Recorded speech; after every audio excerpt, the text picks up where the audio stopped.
Okay, well, the Premier League hoarding is up. The players are about to head up. Hey Jude is ringing out here at the Etihad as well. Really, really nice atmosphere this Saturday lunchtime. It is a cloudy Saturday, but it's not as cold as I expect to hear up north. It's actually quite nice here at United City. And yes, I do have a fan, Sam is pointing out, a fan heater to keep me warm. And that's why I'm all right. Stop it, Sam.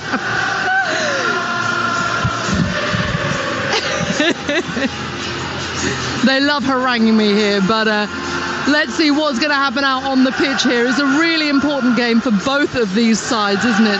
Manchester City, of course, trying to claw back those points at the top of the table. Pep has the title back in his sights. Newcastle, of course, so many questions around the club at the moment, as we were discussing earlier, but it is all about what happens on the pitch today. They're out of the top four at the moment. They do have those games in hand, and this is one that may have come at the wrong time, but they're certainly going to be up for the challenge today to try to get their season back on track.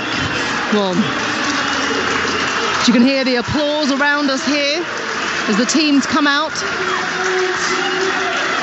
Now, the last time Newcastle won a league game in the blue half of Manchester, well, that was a 1-0 win back in September 2001, and it was at Main Road, a certain Alan Shearer scoring against a City side that featured none other than Alfie Inge Haaland, father to the one and only Erling. Could they come full circle today? Because despite their recent form, the Magpies have been handy on the road. 4 wins and 4 draws so far. They need to get their mojo back. But of course, City have beaten them in their last 13 home games, and they will be looking to get a bit of swagger of their own as they look to head back up the top of the table. It is such a fascinating tie here today, and the atmosphere is fantastic here at the Etihad. Really excited about this one. Great to bring it to you live on Talksport. And it's time to hand you over to our commentary team now, the former West Ham, Norwich and England striker Dean Ashton. But first, TalkSport's chief football commentator, Sam Matterface. Thank you, Reshmin. Good afternoon, everyone. Welcome to the east side of Manchester. Cloudy, slate grey skies, and a football match that could be pivotal for both these two teams, and maybe one more going towards the end of the season. Not that anyone would ever leak them, I'm sure, but wouldn't it be fascinating to see the WhatsApp message thread between Pep Guardiola and Mikel Arteta?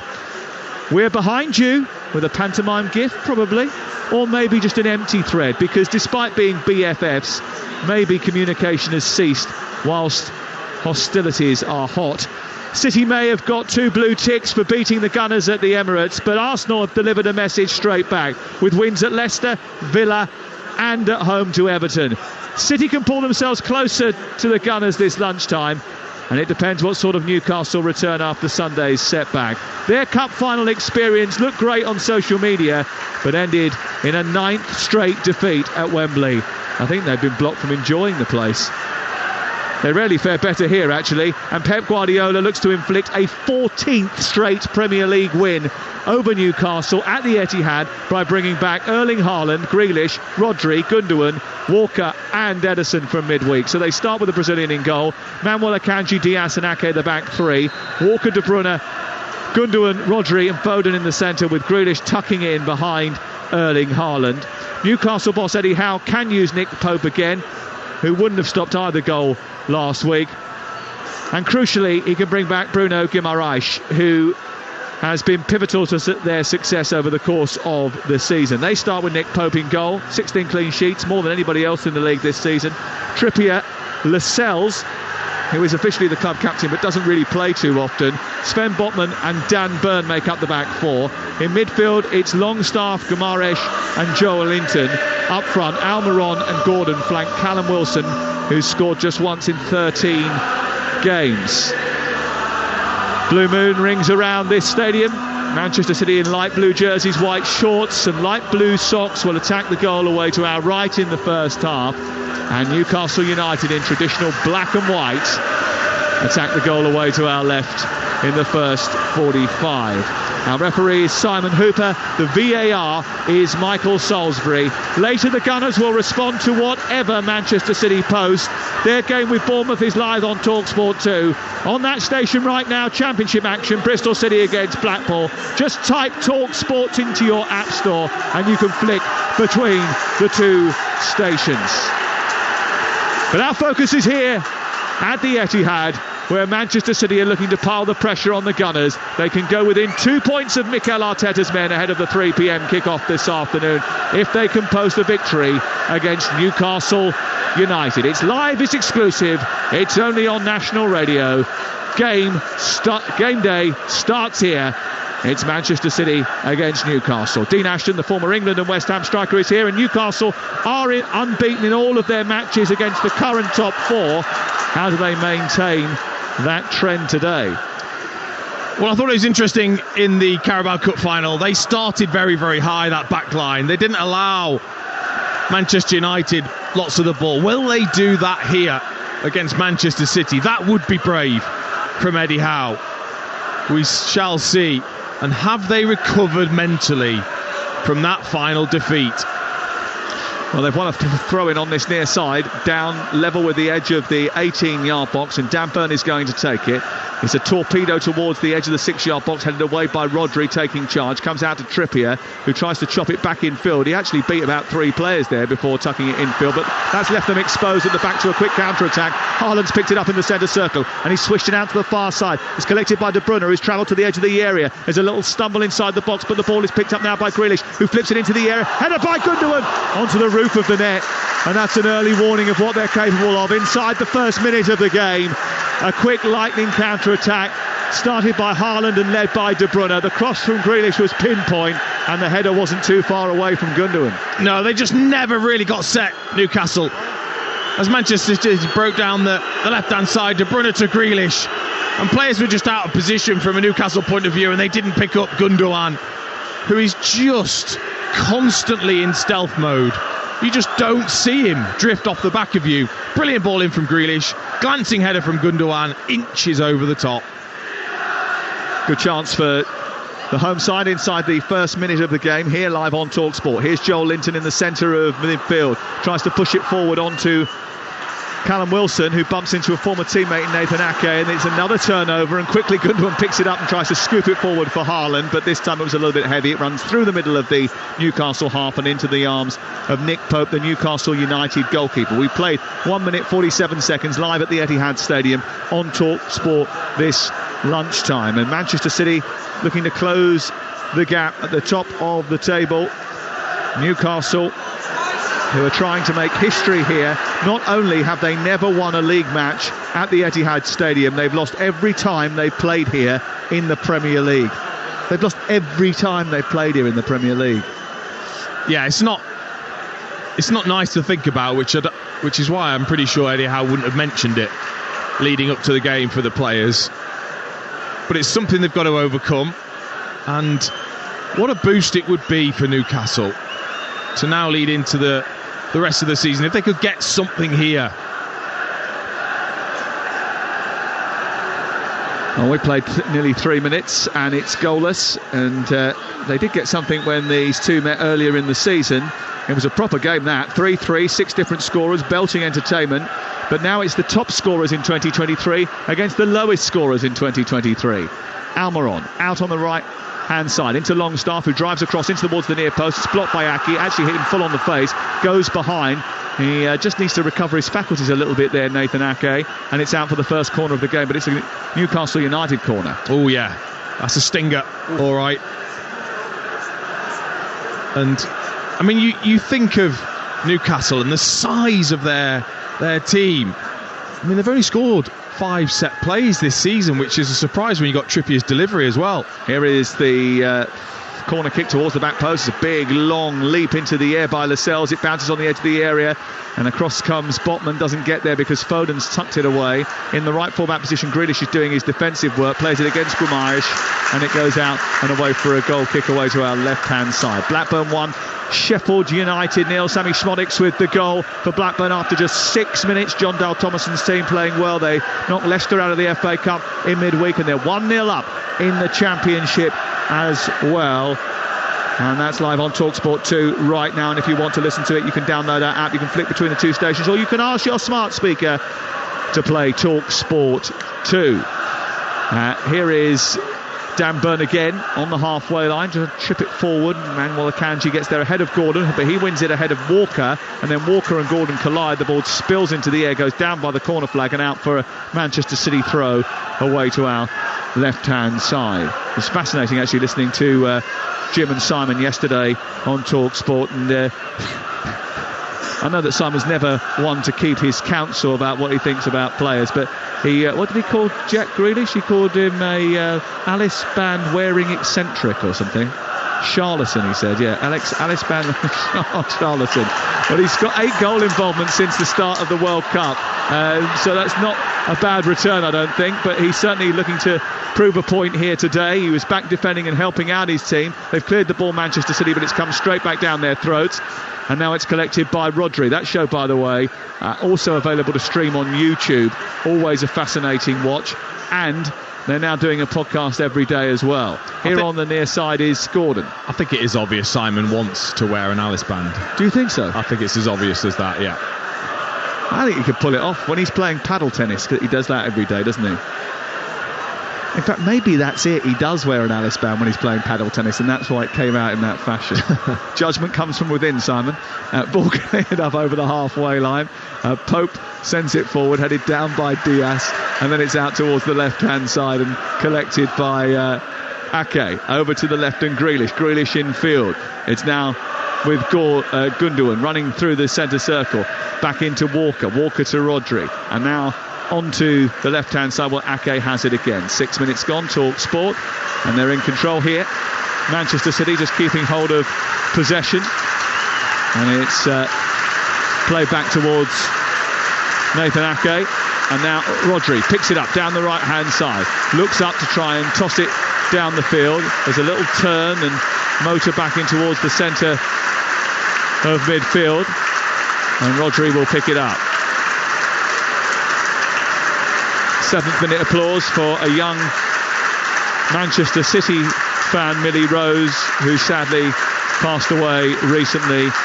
And the reason you can hear the applause in the background is because the Manchester City supporters are paying tribute to her. Here's De Bruyne on the halfway line, tucking it back towards the near touchline. And Foden sees it out of play. Newcastle have it deep inside their own half. Now it's with Burn on to Joel Linton, moving down the left, trying to cause problems for Rodri, who gallops alongside him. Joel Linton continues his quest into the left wing position, a low ball which is stopped by Akanji, and it's brought clear by Manchester City and Gundogan. Well, they're going to take them on, Newcastle. They've started really high. They're looking to press Manchester City right from Ederson. Teams have tried it in the past. Oh, what a pass that was from... And it's picked up by Wilson, but he's just got back and helped out his defence, Rodri, and nicked it away from Callum Wilson. And that's what they're after. They're after just that fraction of a mistake from Manchester City, and they'll be on to them, Newcastle. It's brave, because they're leaving all that space in behind their back line.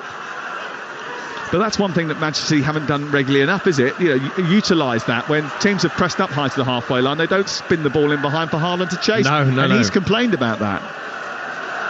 But even from a centre-back's point of view, could you maybe get your head up early, or the full-back and just go, there's that high line, and recognise that very, very early, and play that 3 or 4 times, and then it makes Newcastle think, oh, well, actually, maybe we need to drop a little bit, and then you can start to dictate a bit more. That's certainly something. I remember him doing an interview, actually, the last couple of weeks or so, where he talked about the fact that he spent time talking to the midfield of the back line, saying, look up a little bit earlier and send me over the top. I can gallop into that space. There's no way he'd have said it as nicely as that. No, obviously he said it with a few expletives, but we can't repeat that on national radio at this time. 9 minutes gone. Here's Gordon running into green grass down the left-hand side, making his first start. There was a tackle there by Walker that knocked the ball away from him. Walker did brilliantly to keep the whippersnapper in check.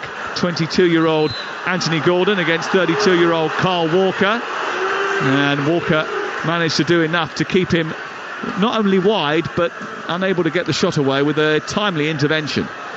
Well, I mean, this is a half chance for Anthony Gordon. He got in behind Kyle Walker, who narrowed the gap between himself and the Newcastle man, and then just as he's about to strike, it's that really embarrassing one for any player, where as you go to plant your standing foot, it clips the ball, and then you take a wild swipe with the other leg and completely miss the ball. Embarrassing, but also an opportunity missed. Was there any suggestion there, as Joe Linton's gone down needing a treatment inside the City half, that just that little nudge from Walker put him off enough, or was it? Yeah, no, it can. Yeah, I mean that can always help proceedings, as we say, from a Kyle Walker's point of view. But I think that's a half chance for Anthony Gordon. First start for Newcastle today, £40 million transfer from Everton in the January transfer window. 3 goals for Everton over the course of the season. Yet to get off the mark for his new team, but he has had a good chance in the game. And actually Newcastle have been pretty bright in the opening 10 minutes. And if anyone was worried about how they would respond to the game at Wembley, they've responded OK so far. But it is only 10 minutes and there are still 80 to play at least. And it's Newcastle on the ball on the halfway line with Byrne. Down the left touchline, right tight to it was Gordon. Infield he goes to Bruno Guimaraes. Joe Linton's back on his feet and seems to be OK. Clips it into midfield for Sean Longstaff. He couldn't keep hold of it. Grealish funneling back into position, picks the ball up and then travels with the ball elegantly up into midfield. De Bruyne rides one challenge, helps it on to Haaland. It's collected by Gundogan. Haaland wants it played down the side. He's trying to get beyond Lascelles. He brushes him aside with brute force, gives it back to De Bruyne inside the area. It's crossed towards Foden, is steered away, comes back to Gundogan, takes it down, gets past Bruno Guimaraes, and that's going to be a free kick right on the edge of the area. It was a rather clumsy challenge from Bruno Guimaraes. About 4 steps back from the edge of the 18-yard box as Gundogan was preparing to hit it. And Jamal Lascelles now knows just how physically strong Erling Haaland is. He bounced off him and went flying. And then once he got in behind, ball back to De Bruyne, got cleared to the edge of the box, and Guimaraes thinks that Gundogan's going to volley this, which is why he goes in and turns his back and just leaves a dangling leg out there. Gundogan then just checked back inside and is fouled, and this really is a dangerous position just outside the area. Talksport live at the Etihad Stadium. This free kick taken just left of the D, about 4 steps back from the edge of the penalty area, in front of the travelling Newcastle supporters that take up a small slither of the stand away to our right. De Bruyne has placed the ball down. He's going to step up right-footed. It's over the wall and well over the top of the crossbar. But too much air underneath that. It was never coming down in time, and Nick Pope can just watch and see it sail over the top. Well, we know he's capable, and we know he likes that technique of running very straight at the ball and opening up that instep to get the ball to dip up and down. He just got it horribly wrong for his high standards. Anything to grind a result out for Eddie Howe and his troops will do. You may well have noticed that over the last few months, and the reason you heard the whistles and the boos is because it has been brought to everyone's attention over the last few weeks just how much time they take over goal kicks and set-piece situations and throw-ins, and they do disrupt Newcastle United to try and make things happen. They've done that in a variety of different ways. Eric Ten Hag called them really annoying to play against. And there was a delay to that set piece before Nick Pope eventually launched it clear. They have lost the ball and Manchester City have it. And it's sent upfield towards the right-hand side. But come out by Sven Botman, who's got a different centre-half partner today in the absence of Fabian Schär, who is not in the squad. I can only assume that's to do with the concussion protocol after last week getting quite a hefty whack. He actually continued when I thought maybe it might not have been the best thing for him. I was going to say, the size of the lump on the side of his head from that final. No surprise to not see him here and involved. And it's going to be a test for certainly Botman, who's the younger of the two, most inexperienced, to settle in alongside Lascelles. They are always set up well, and they are awkward to play against Newcastle United. And until last Saturday, Newcastle were becoming unbeaten unbeatable. They'd lost one of their 23 since September, and that was an FA Cup tie with Sheffield Wednesday. Now they're on a run of 1 win in 7 Premier League games, and they've lost the cup final. And they've scored just 3 goals in that run. Here's Grealish down the left-hand side, taking on Almiron, and then Trippier comes across and puts his body in between ball and man and manages to clear upfield. What an acquisition he has been, Kieran Trippier. And then Rodri sends it infield, and it's collected by Manuel Akanji, who's allowed to wander forward with the ball. He pops it in at a rapid pace into Gundogan, who somehow managed to do something with that, despite the fact there was only 10 yards between them. And it was smashed at him as if he was hitting it towards goal. It's released to Foden, far side, squeezes through a tight gap, gets into the area, keeps going, right for the shot, takes a deflection, and in! Oh, this boy's in form. Foden's on fire. He's picked the ball up on the edge of the penalty area. He's weaved in on his left foot. They all came at him like several barcodes flashing in his face, but he swatted them aside and smashed the ball towards the near post. It took a little deflection, went over Pope, and Manchester City are in front. Phil Foden with the goal. Manchester City 1, Newcastle United 0. Oh, this kid's special. Phil Foden, and a special goal in the early kick-off on a Saturday. It's just magnificent. I mean, he's absolutely no right to score this goal. There's black and white shirts all around him. He just dances his way through. It's like he's in a bobsleigh, just bouncing off the sides and fulling his way through. And then he gets a little bit of luck right at the end when he takes the shot on. Botman goes sliding in, as he did in the final, and it takes a slight deflection off his heel and takes it past Nick Pope, who can't do anything at all. So a little bit of luck after a little bit of genius. Poor old Sven Botman must be thinking these young English players that are coming to the fore right now are really irritating, because he has been involved in basically 2 mirror image goals in a week. One against Marcus Rashford on the other side of the pitch, where he dived in at the last moment, took a massive deflection off him and went in, and it's almost a mirror image of that this week against Phil Foden. It's just rank bad luck, that's all it is. You know, he's trying his best to block the shot, and it's just so unfortunate that the deflection itself goes into the goal. 1-0 to Manchester City. That's not great for Newcastle. Ball played up towards the edge of the area. Wilson trying to release the ball into Longstaff, who's inside the box. Right-footed shot, blocked by Ake, who got back and stopped Newcastle from getting an equaliser. Ball back in by Trippier to the far post. Wilson heads it across the face of goal. Gundogan picks it up, and Manchester City will clear. But they've given Newcastle a massive chance to get back into the game, and they were rescued by Nathan Ake, who's now just given the ball away again. A backheel by Gordon almost found Wilson, and it's repelled by City up towards the halfway line, and after 16 minutes it remains 1-0. What a chance. Yeah, big chance. Callum Wilson fires this in towards Longstaff in the area. He does brilliantly to take it down, but I tell you what, you can't be that slow in the box. At this level, you cannot take that amount of time. Got problems now because Haaland's been released down the left-hand side. Good timely intervention from Lascelles, who went diving in on him and made sure that he got a little bit of physical presence thrown in too on Erling Haaland. I bet he enjoyed that. He'll have really loved that. It was such a good opportunity to go diving in to win that off Haaland and put him to the floor. Oh, it's a meaty challenge, isn't it? Here is Kevin De Bruyne striding forward into the Newcastle half, spreads it wide to Foden. The red warning lights are flashing once again. He curls the ball into the box. It comes off Burns' chest and goes away for a corner on this near side. Well, I think he's let him off though, Phil Foden. 1v1 against Dan Burn. Just go and do it again.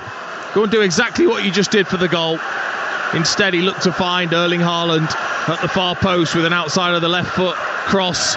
Dan Burn just gets that big frame in the way. Longstaff has missed a big chance for Newcastle United, and actually he's managed to score 2 goals and assist a goal in his last 5 games. His best record for quite some time.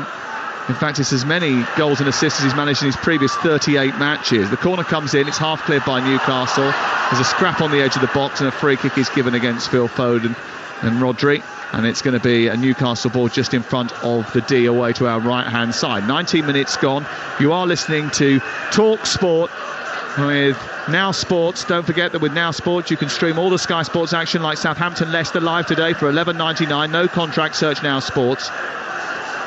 And it's been a lively start to proceedings, and Phil Foden has certainly been incredibly lively so far. And what a last few games he has had. He spoke about it in the interview after the game against Bristol City, saying that he had the lowest ebb of his career in between the World Cup and the last few weeks, but he's scored 4 goals in the last 8 days. He's fresh, all right, that's for sure. He's been given a bit of a rest, get himself absolutely right, and get that hunger back as well. He's looks like he's just desperate to impress.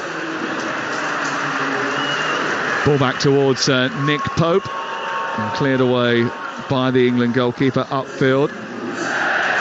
And there's some bad news for Newcastle United, because City have got themselves in front, and Newcastle are one of only 3 sides yet to win a Premier League game this season after conceding the first goal.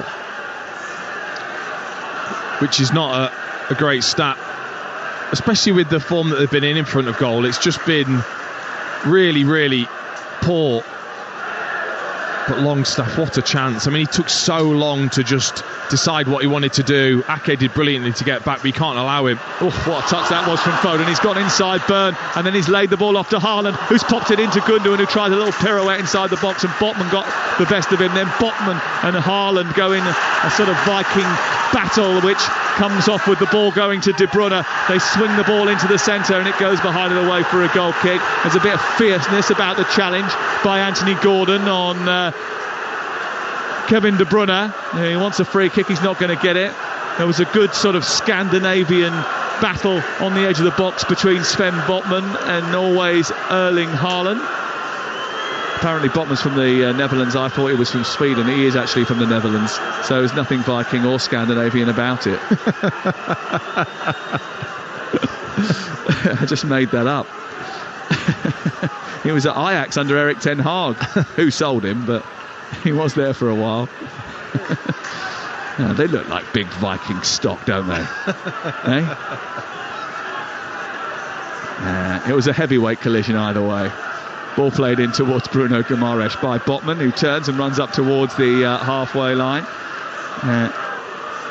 Infield it goes to Guimaraes again, and then back out to Byrne. Byrne under pressure, shuffles it back towards Botman. Botman then turns and looks as if he's going to have to go back to Nick Pope again. And then clad in yellow, Pope decides to kick long up towards Wilson, but Wilson's not going to be able to get hold of that with Diaz and Akanji for company, and it's going to go back to Ederson away to our left. 1-0 to Manchester City.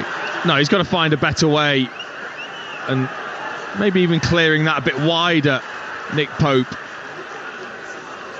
Grealish trying to jink him from the left-hand side. He's brought down by Almiron. That's going to be a free kick, a yard in from the touchline over on the far side. The Paraguayan is having a word in his ear from Simon Hooper. Well, he just dives in on Jack Grealish, and he's definitely not made the most of that challenge. Jack Grealish, he cut right across Almiron. He was lucky to not get a yellow card there, the way he stopped that counter-attack. Simon Hooper pretty good at managing the games. He's been one of the more accomplished referees over the last 6 months or so. Tries to keep his cards in his pocket and the game flowing as much as he can. This game has certainly flowed so far. 1-0 to Manchester City. We've played 22.5 minutes. We're exactly halfway through the first half. It's been lifted out by Pope towards the far side. The poor clearance by Lascelles is picked off by Gundogan, and inside Newcastle's half, left of centre, De Bruyne plays it out wide to Jack Grealish. Back into Ake. Obviously Manchester City, whenever they get in front, they are sort of almost like a vice-like grip, just slowly but surely tightening their control on the game.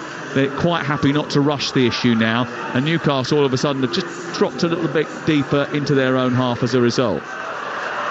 Grealish takes it wide, out to the left, moves towards the edge of the area, flips across in towards the near post, headed away by Lascelles. Yeah, and it really tests the concentration levels of any side when Manchester City are in this sort of mood. Once they go ahead, like you said, and they just start to probe, and they're really patient with the build-up, you can almost feel like you're comfortable, and then 1 or 2 passes and they're through you. So this is an important period for Newcastle. Yeah, Newcastle trying to do what only one other team have done this season, which is beat Manchester City at home. City do have the best home record in the Premier League, and they are chasing a third successive title. And it would be the first since Manchester United between 07 and 09 to do so if they could manage it. Here is De Bruyne, just left of the centre circle, clipped out towards the right side, brought down by Foden, so beautifully, so elegantly, lovely, moves the ball on towards Walker, low cross into the near post, spooned away by Botman, and then picked up on the edge of the area by Joel Linton. Up into midfield it goes. There's a wrestling match going on between Akanji and Wilson. Referee says, hey, it's 50-50, fellas. Crack on.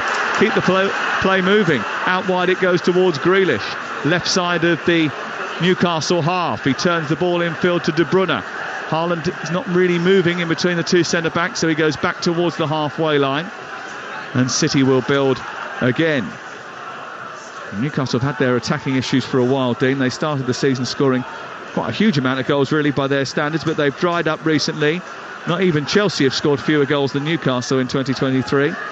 Just the 3 so far, but they're having more shots now than they did when they were scoring goals.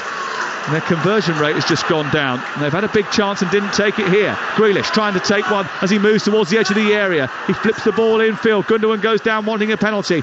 Grealish fires it into Haaland, who's beaten to it by Botman. And he smacks the ball out on this near side, and it's away for a throw-in down by the corner flag. Yeah, I thought the chance had gone, and then Grealish found a brilliant pass into Haaland's feet. Back to goal. It was a poor touch. Just came off his shin and into the path of Botman. That was a half chance then to manipulate the ball in the box for Erling Haaland. Brilliant from Jack Grealish again. 26 gone. 1-0 to Manchester City. Arsenal playing later today live on Talksport 2 against Bournemouth. Ian Danta and Alvin Martin behind the mic for that game at 3 o'clock on Talksport 2. Here is Akanji into Gundogan, then on to De Bruyne. Now Haaland trying to escape in between the two centre-backs, and he's wrestling with Lascelles this time. They're really roughing him up, those two.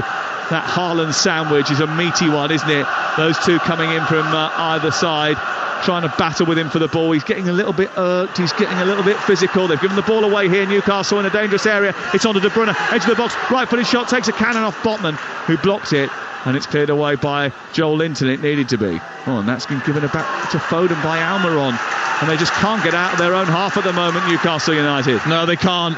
But I just wonder whether that shoulder barge that sent Lascelles flying, that just alerted every sense in his body that he needed to be at full tilt every time he goes up against Haaland. And that was brilliant defending, actually. He saw the pass that De Bruyne wanted to make. He just cut the angle off and then got his arm out and made sure Haaland was going nowhere. Excellent defending. Really was. Rodri turning away from the centre circle inside his own half, plays it wide to the left. Right on the chalk of the touchline is Grealish.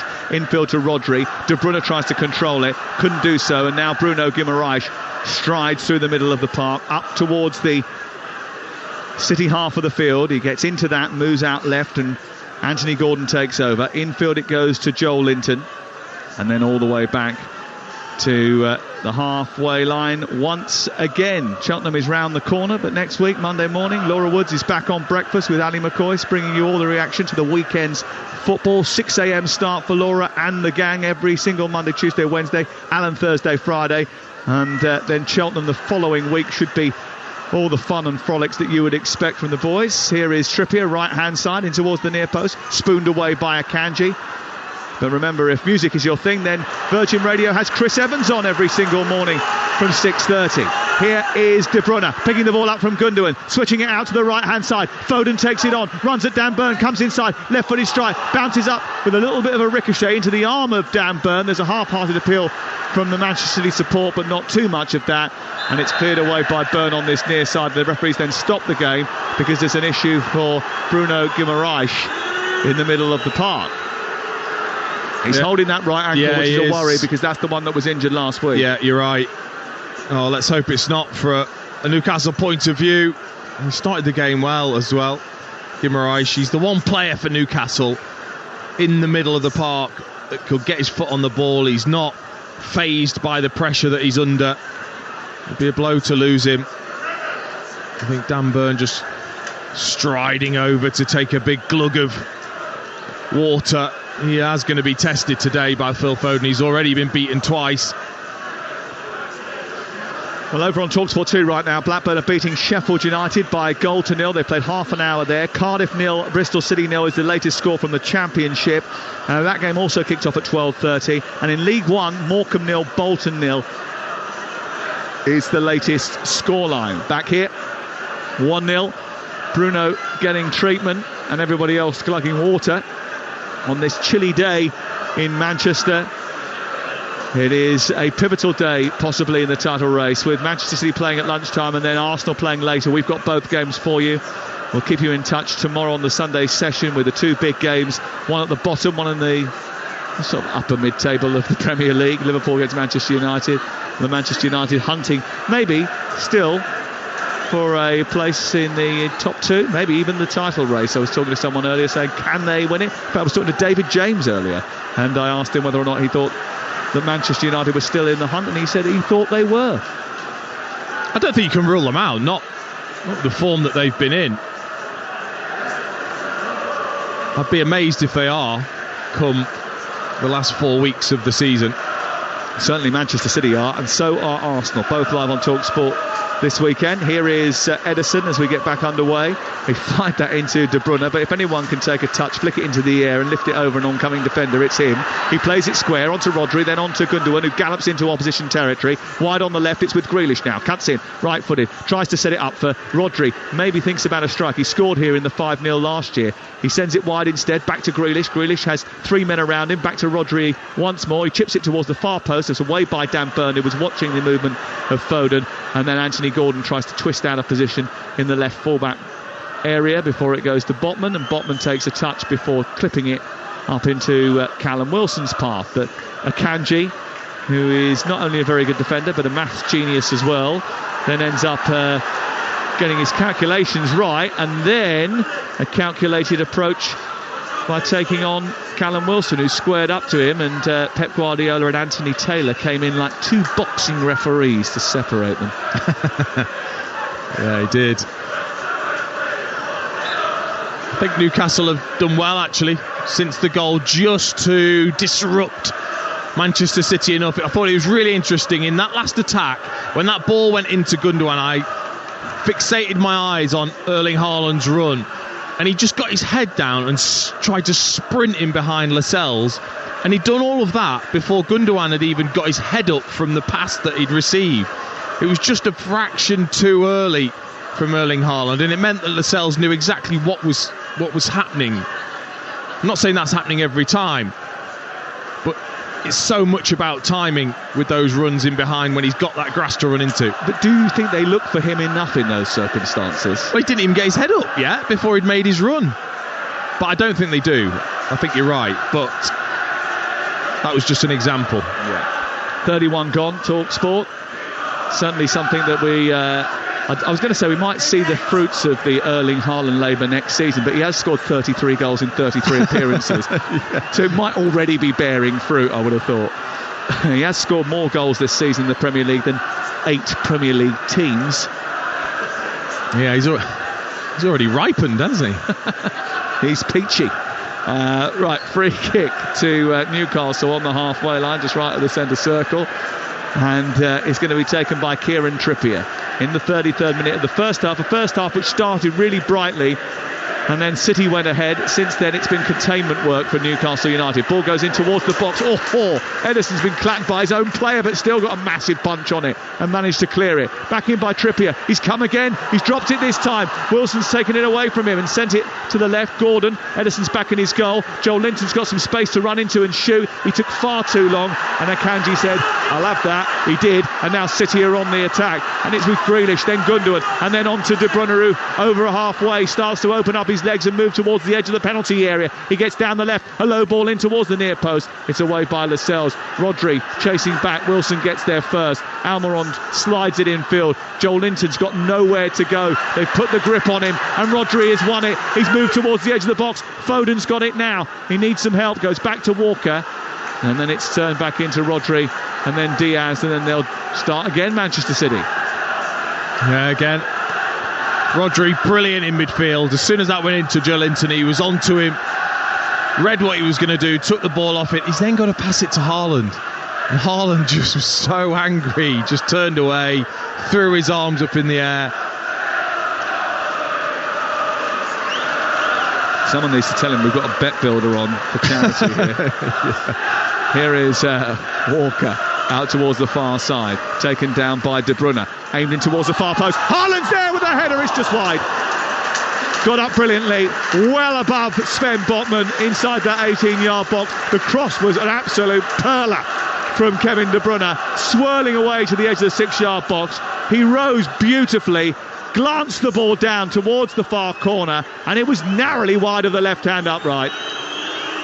Got no one to blame but himself this time. Erling Haaland, the ball in from De Bruyne was special. Right to the back post. Gundogan does brilliantly because he makes a little run just to take Botman's eyes away. Haaland runs in behind, heads it down and just gets his angles wrong. Other side of the near post. Big chance for Erling Haaland. So Haaland's had a big chance since the goal, and so has Sean Longstaff, although that feels like a long time away. But you do ask the question, what would have happened if that Longstaff chance had gone in?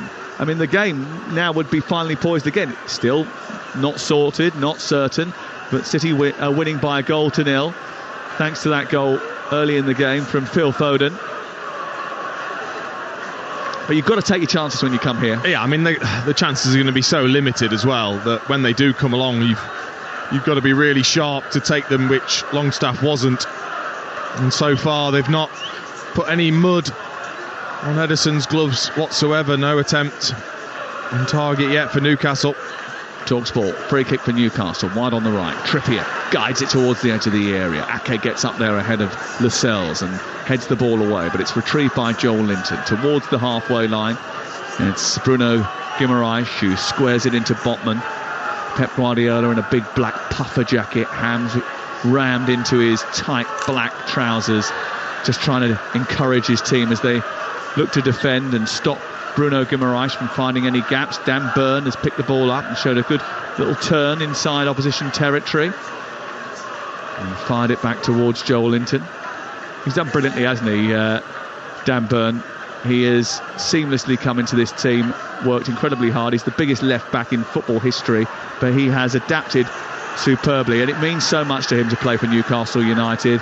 He was a former season ticket holder at the club. He worked for Asda pushing trolleys whilst he was playing semi-pro. He's played in the top 5 divisions, and now he's part of the team. Here is Wilson inside the area, back from Trippier. Oh, and he's brought the ball down, but he's miskicked the shot. It's broken back out to the left-hand side. Burn turns it back infield towards Guimaraes, up towards Joel Linton, tucked towards the right and Longstaff to the right side, and it's collected by Trippier down the right into Longstaff inside the City area again. They're in the box here. Guimaraes tried to play it round the corner. It's not a great ball. It's tucked away by City, and now the red cheeks of De Bruyne are puffing as he runs up through the 18-yard box and into the centre circle, tries to release Haaland, and it's blocked and turned over once again. What a chance for Callum Wilson. Nice woeful though from Wilson, honestly, because it's a really clever run from Kieran Trippier. From that right back position, he just drifts in and then darts in behind Ake. Brilliant ball over the top for him. He then nods it across the box. Callum Wilson's there on the side volley, gets it completely wrong. He's gone down now under pressure and he's on the floor, but the referee said play on, and Grealish just comes skating forward, and De Bruyne has swirled the ball towards the far post, which is going to be picked up easily on the right side by Pope. It's currently Manchester City 1, Newcastle United 0, and for the latest odds you can head to Betfair, the official betting partner of Talksport's Premier League coverage, where right now you can get Manchester City to win at 9-1 on. The Newcastle victory is 25-1, the draw is 7-1, all thanks to Betfair, 18+, begambleaware.org. Talk me as a striker through that chance. What's going through your mind the second after you missed that? Oh, we'll come back to it because De Bruyne has nabbed it in midfield and he's run into opposition territory. Got Joe Linton for company, Rodri's got it, and then it's on to Ake. What do you think? Well, I mean, your eyes light up because it's a great chance. He's just nodded down across the box from Kieran Trippier, and you think, here we go, I'm just going to side foot this in. Well, the problem is with Callum Wilson is he doesn't go to side foot it in, and he doesn't go to side volley it in. So then he goes right in the middle and it comes off his shin. He just doesn't make his mind up quick enough which technique to use. Here is Haaland down the right side, played in by Foden. Oh, he's fallen over now as well. Come back to De Bruyne. First time ball into the box, steered away by Trippier. De Bruyne's got it back again on the right side though. And Newcastle United been encouraged to get out after sitting a little bit deep from Eddie Howe and Jason Tyndall are inside the technical area, down in front of us, away to our right-hand side. It is 1-0. It's 39 minutes on the clock, and Manchester City are going to within 2 points of Arsenal if it stays this way. Elsewhere in the Championship, Blackburn still lead Sheffield United by a goal to nil. It's Bristol City 0, Cardiff City 0 away at the Cardiff City Stadium right now. And Sheffield United, who are trailing, and we'll see their gap to Blackburn disappear to 6 points should the results stay as it is at the top of the Championship table. Burnley top of the pot with 76 points from 34 games. They come here in the quarterfinals of the FA Cup, not too far away. Vincent Kompany bringing his team here as Haaland wrestles with Botman and Guimaraes once again. It's put behind and away for a corner down by the right side of the area and out to this near touchline where De Bruyne will look to try and cultivate another chance. It's been a frustrating half, Erling Haaland, but he will still just keep going. Again, you can't switch off. Good ball into his feet. Try to wriggle away. Good defensive work from Guimaraes doubling up. And here is De Bruyne's delivery into the box, which is aimed towards Diaz this time, flicked away by Botman, and then it'll be sent back out wide towards the left where Grealish will look to try and fashion yet another Manchester City attack. He goes back to the cusp of the centre circle where Walker will launch one out towards the right. Dan Burn jumps into the air, and if he's jumping into the air, he's got every chance of getting hold of the ball, and he nods it out on this near touchline away for a throw. You talk about the frustration for Haaland. It is difficult when you're a striker. It's not getting the service, or when they are getting the service, not quite getting the crisp chance that you want. But also, he is doing a job, though, isn't he? By occupying those two centre-halves, he's giving freedom to other players. Yeah, of course. Of course, something you learn as you get older. I don't think he's necessarily a selfish player. He's one of the few strikers I've seen really celebrate when other players score. And you didn't do that?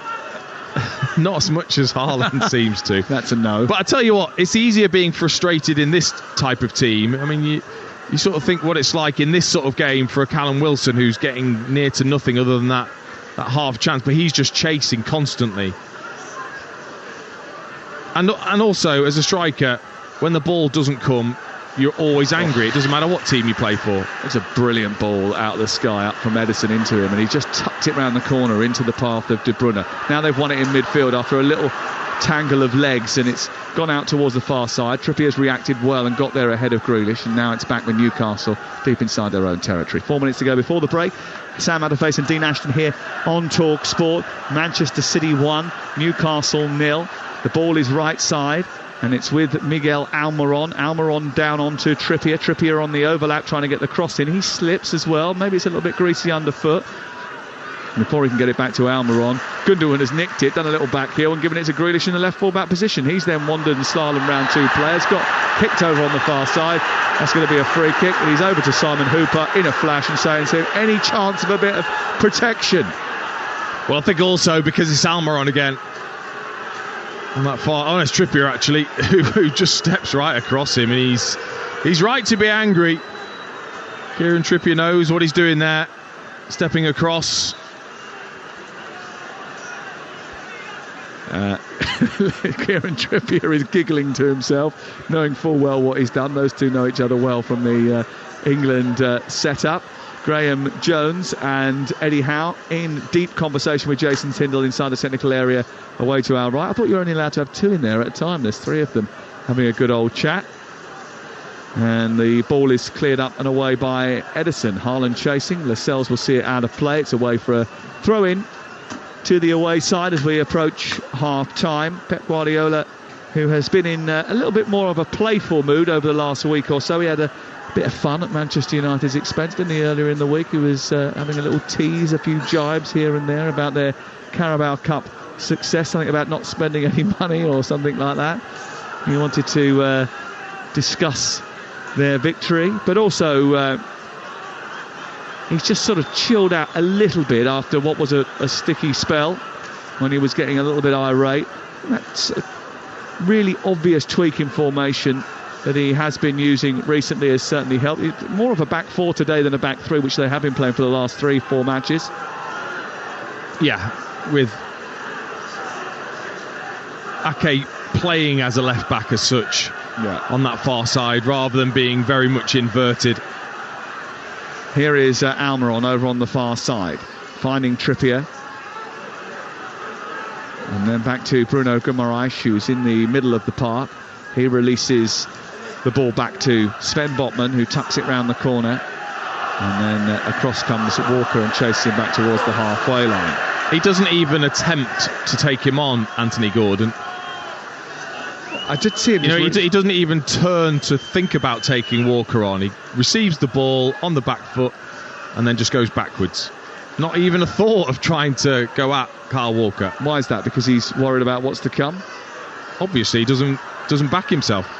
Here is Akanji getting in front of Longstaff and clearing the ball away. I did see him just reach down and touch his ankle as if to say, I've got a bit of a problem there. There's a bit of a wrestling match between De Bruyne and Lascelles over on the far side. Lascelles wires into the Belgian, brings him down. Free kick is given on the halfway line. Simon Hooper, again, just trying to cool temperatures. Just says, all right, chill out, free kick, no more, let's crack on here.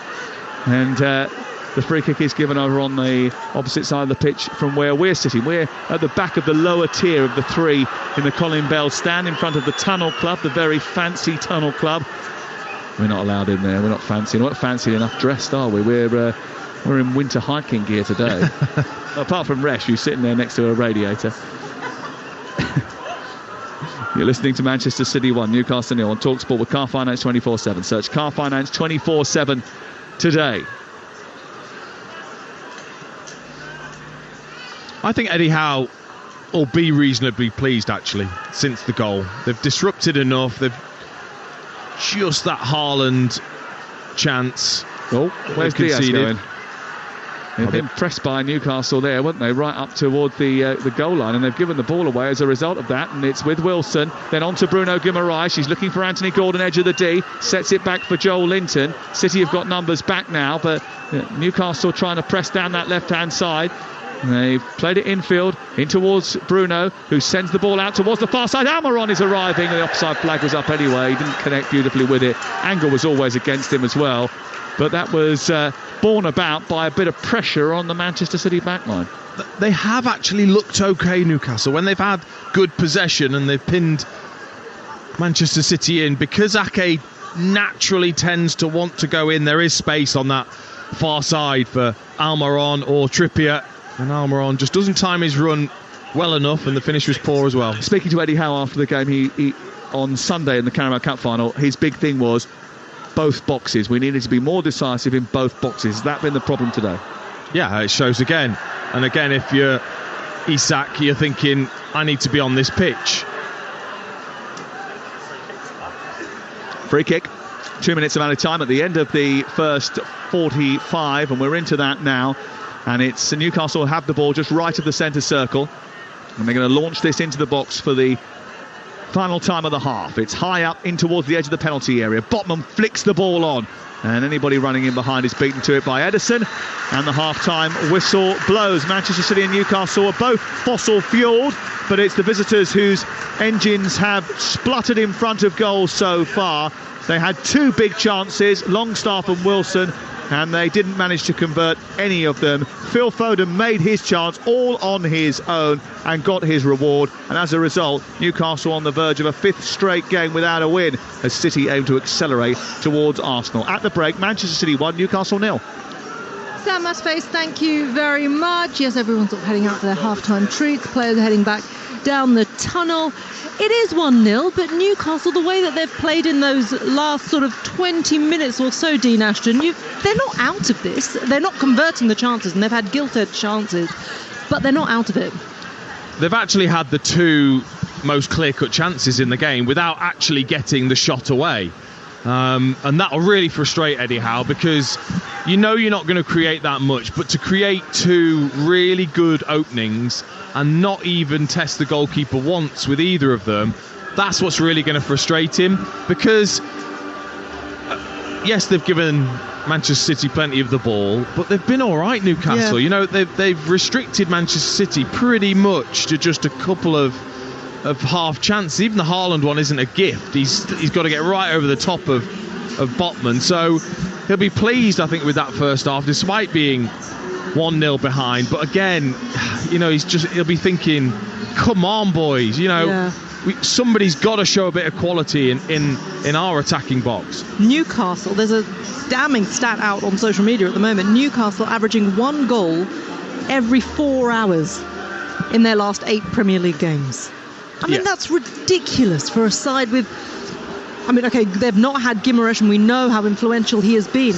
But someone like Callum Wilson has scored 1 goal since the World Cup. We talked about him before the game, and Sam rightly pointed out, why didn't Eddie Howe start with Alexander Isak? Why are you putting in a player who is just not effective enough? I mean, it can happen to any striker. He basically misjudged how to take that opportunity that he had right in front of goal, and it can happen to anyone. But it's become a pattern now because he's not making up those opportunities in other games. No, and the reason he'll have missed that is because he's a bit low on confidence and he's maybe overthinking which technique to use, and before he's made. Whereas when you're confident, you don't even think it would have just happened, and he'd have probably scored if he was confident. It was such a good opportunity. He's got to find a way, Eddie Howe. I think he trusts this team in the main defensively. And I think that's the issue. I don't know whether he trusts the other players to do that job defensively as well as the players that are on the pitch right now. But you've got to give other players a chance if the others aren't doing it. I'll tell you what, Dan Burn is everywhere at the moment, isn't he? Creating chances, defending, on the wings as well. I mean, he's just omnipresent, isn't he, in this game? Yeah, I mean, he got outdone by Foden twice early on, and since then he's been exactly since then that's almost woken him up, and he's been really, really good in the game, Dan Burn. And Newcastle have been okay, so this isn't over, but they've got to score, of course. Yeah, they certainly have to score, and at the moment they are 1-0 down here at the Etihad. Manchester City with the advantage over Newcastle United. Second half's coming up next. Game day exclusive on Talksport with Car Finance 24/7. Get your finance sorted first, then choose your car. Search Car Finance 24/7 today.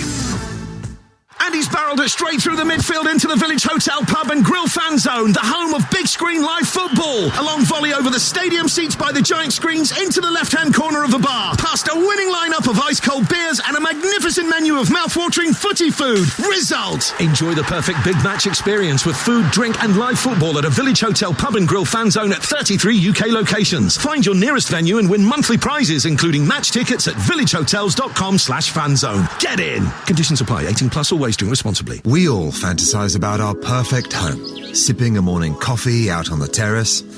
Good morning, Mr. Squirrel. Morning. The kids building a treehouse in the garden. I'm living my perfect childhood. But come on, this isn't real. Listen, if you're serious about making your fantasy a reality, find out what your home is worth instantly with a free online valuation estimate. Get real about moving. Get on the market. Most common time to obtain an online quote between 1st of June 2022 and 30th of September 2022 is under 3 minutes. Excludes Northern Ireland. The new season is here, and The Times on Saturday has all the big interviews, insightful analysis and stats you need to set you up for a perfect weekend of Premier League action. Subscribe today at thetimes.co.uk/football for provocative and compelling opinions from the best sports writers in the business, including James Gibbrandt, Owen Slott and the voice of football, Henry Winter. Lovely bit of football! Try it free for 1 month at thetimes.co.uk/football. Auto renews at £26 a month unless cancelled. T's and C's apply. Hello, my friend. Life comes at you fast, so make time for you time with Just Eat. For early times, lunch times, late times, strange times. The perfect times for the McDonald's sausage and egg McMuffin, Five Guys cheeseburger and strawberry shake, Domino's pepperoni passion, plus more from Costa Coffee, Creams Cafe and Pizza Express. So order now, later, in a bit, whenever. We got it. Did somebody say Just Eat? Product subject to availability in restaurant and serving times. Participating stores only. See justeat.co.uk for details. We've got it at Selco. Selco, it's where the train goes. At Selco Builders Warehouse, you can buy online with our click and collect and click and deliver services. Yes, of course you can. But sometimes you just want to pick up the phone and speak to a member of the team to help you with your order. So now you can call our new national dial and deliver service on 0331 886388 to place an order today. And with free delivery, that's a real deal. We've got it at Selco. Selco, it's where the train goes. Only 2 weeks till the Cheltenham Festival, and when you bet fair during the build-up, up, you get so much more to build your Raw. So build your multiples, like doubles, trebles, and lucky 15s to build your odds. Build your multiple, build the Raw! Get a £10 free bet when you bet £10 worth of multiples today.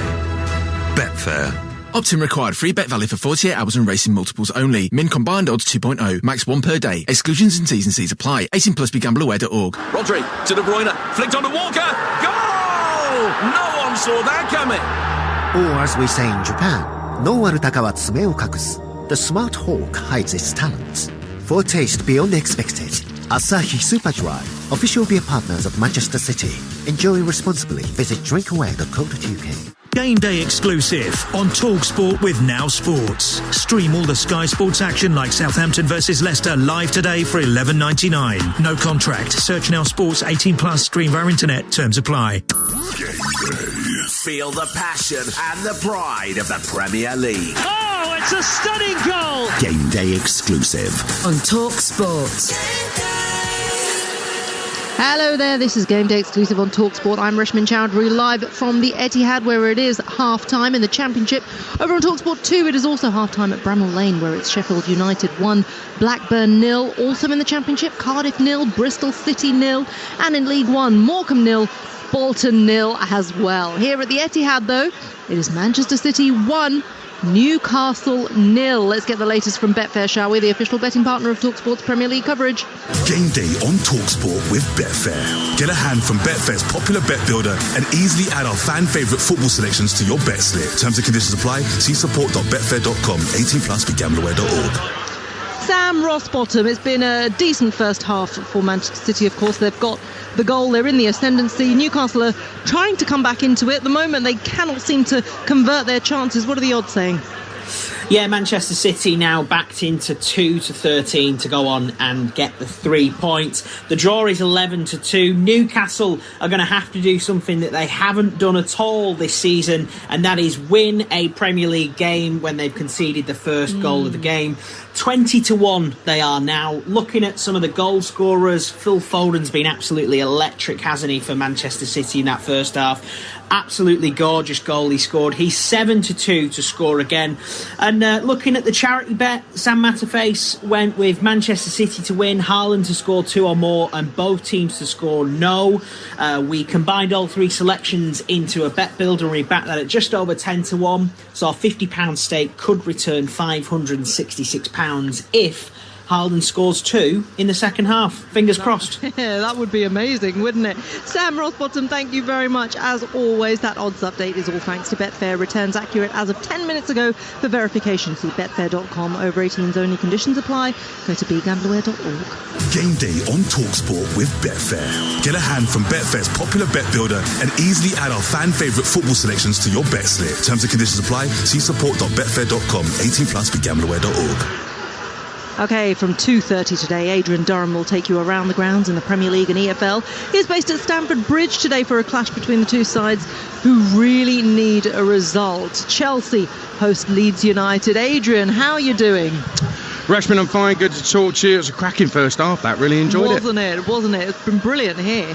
Really enjoyed that as well. I mean, Newcastle's still very much in this, but they just cannot score, can they? So at the moment, you sort of fancy Manchester City probably to nick another one, but who knows? Who knows? This is football after all, and football has really not been very fun for Graham Potter, has it? Well, never mind the Chelsea fans. Yeah. I was here for the Southampton game, and I think that's when the Chelsea fans really turned. Yeah. I think he's been saying some stuff as well in press conferences that fans just simply don't believe. He's been talking about how it was hard for Klopp in the early days at Liverpool, hard for Arteta in the early days at Arsenal. Well, if you do a comparison, Potter's been here for 17 games, all competitions. He's won 3, lost 10. Klopp first 17, won 9, lost 3. Arteta first 17, won 8, lost 4. There's no comparison whatsoever. So when you end up starting to try to persuade people of things, fans of things that simply aren't true, fans aren't stupid.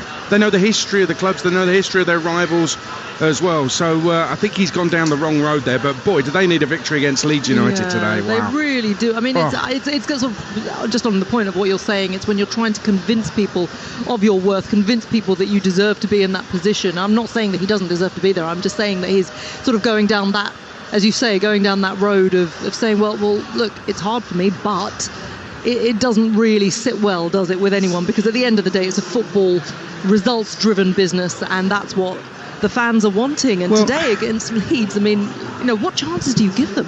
Well, they should win it. You look at the table, look at the players that they've both got respectively. Chelsea should win it. But I heard the piece earlier, and Jason Cundy said he felt sorry for Graham Potter, and I kind of know where he's coming from, but I think it's hard for most fans to feel sorry for a manager who's been given an enormous salary, a load of really good players, and he seems to have made it a whole lot worse.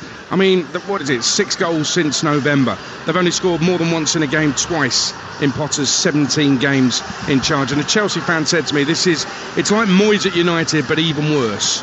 and I think that just about says it all. He needs to get a run going. He needs to win this today. He needs to get through the tie against Dortmund live on Talksport on Tuesday. Otherwise, I actually genuinely think that this could be it after these 2 games. It's hard to argue otherwise, although Sam Matterface was saying earlier in the programme that Todd Bowley apparently has contradicted that, and there are murmurings in the boardroom that that's not the case. But again, we will see in the next couple of weeks, because if it doesn't happen for Chelsea in the next couple of games, certainly that the noises will get louder amongst the Chelsea fans. As for Leeds, though, Javier Gracia,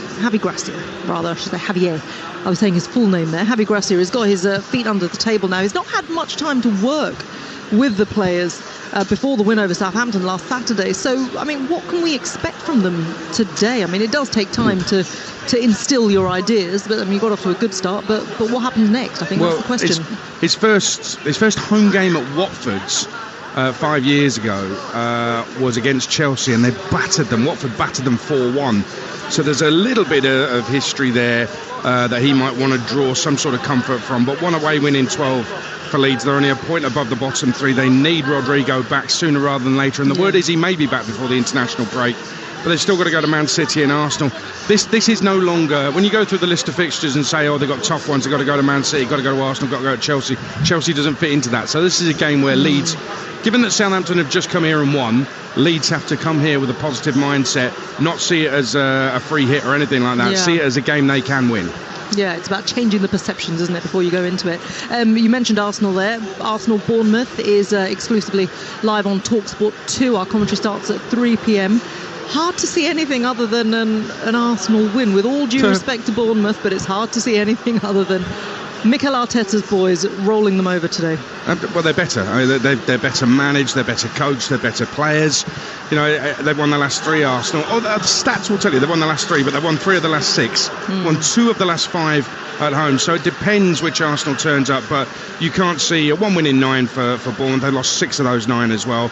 And Martinelli, since Arteta dropped him, basically said to him, actually, I don't think you're good enough. The motivation of that has inspired Martinelli. 4 in 3. And he's on 11 for the season, so he's absolutely on fire right now. You're right.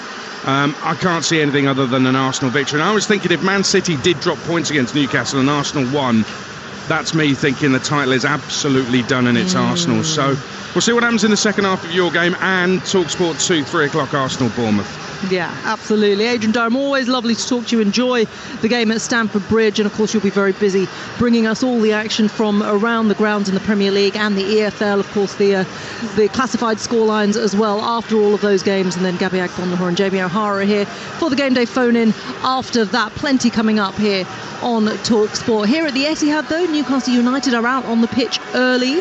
We're due for the Manchester City players. It's been over 15 minutes and Pep is coming out now, and the players have just stepped out as well. A little bit over 15 minutes at half-time there, but they are out on the pitch now.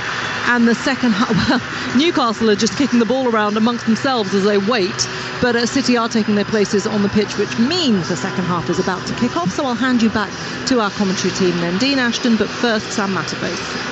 Alan Shearer was the last person to score a winning league goal away at Manchester City. That was in 2000. George Weah was in the Manchester City team that day. What's he doing now? Newcastle's record overall is pretty shocking against City in all competitions as we get underway at the start of the second half, with them trailing by a goal to nil. Just 2 wins in 33 games home and away, and that dates way back before both of these two teams came into a bit of money. And there are no changes at half-time.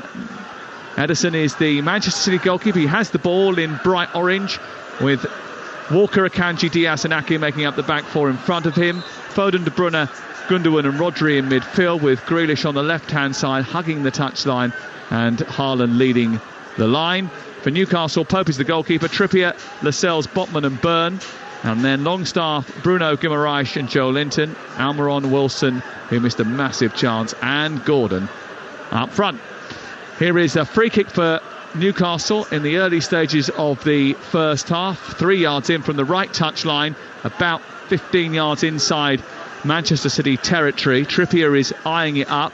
It's aimed in towards the far edge of the box. It's headed away by Rodri, drops for Joel Linton, and then back to the cusp of the centre circle and Longstaff, who tries to keep things moving for Newcastle. Tucked down the right side into the channel, but Diaz is there, and City managed to bring it clear. Haaland plays it out wide to Grealish. Those big bulging calves hugging the touchline once again.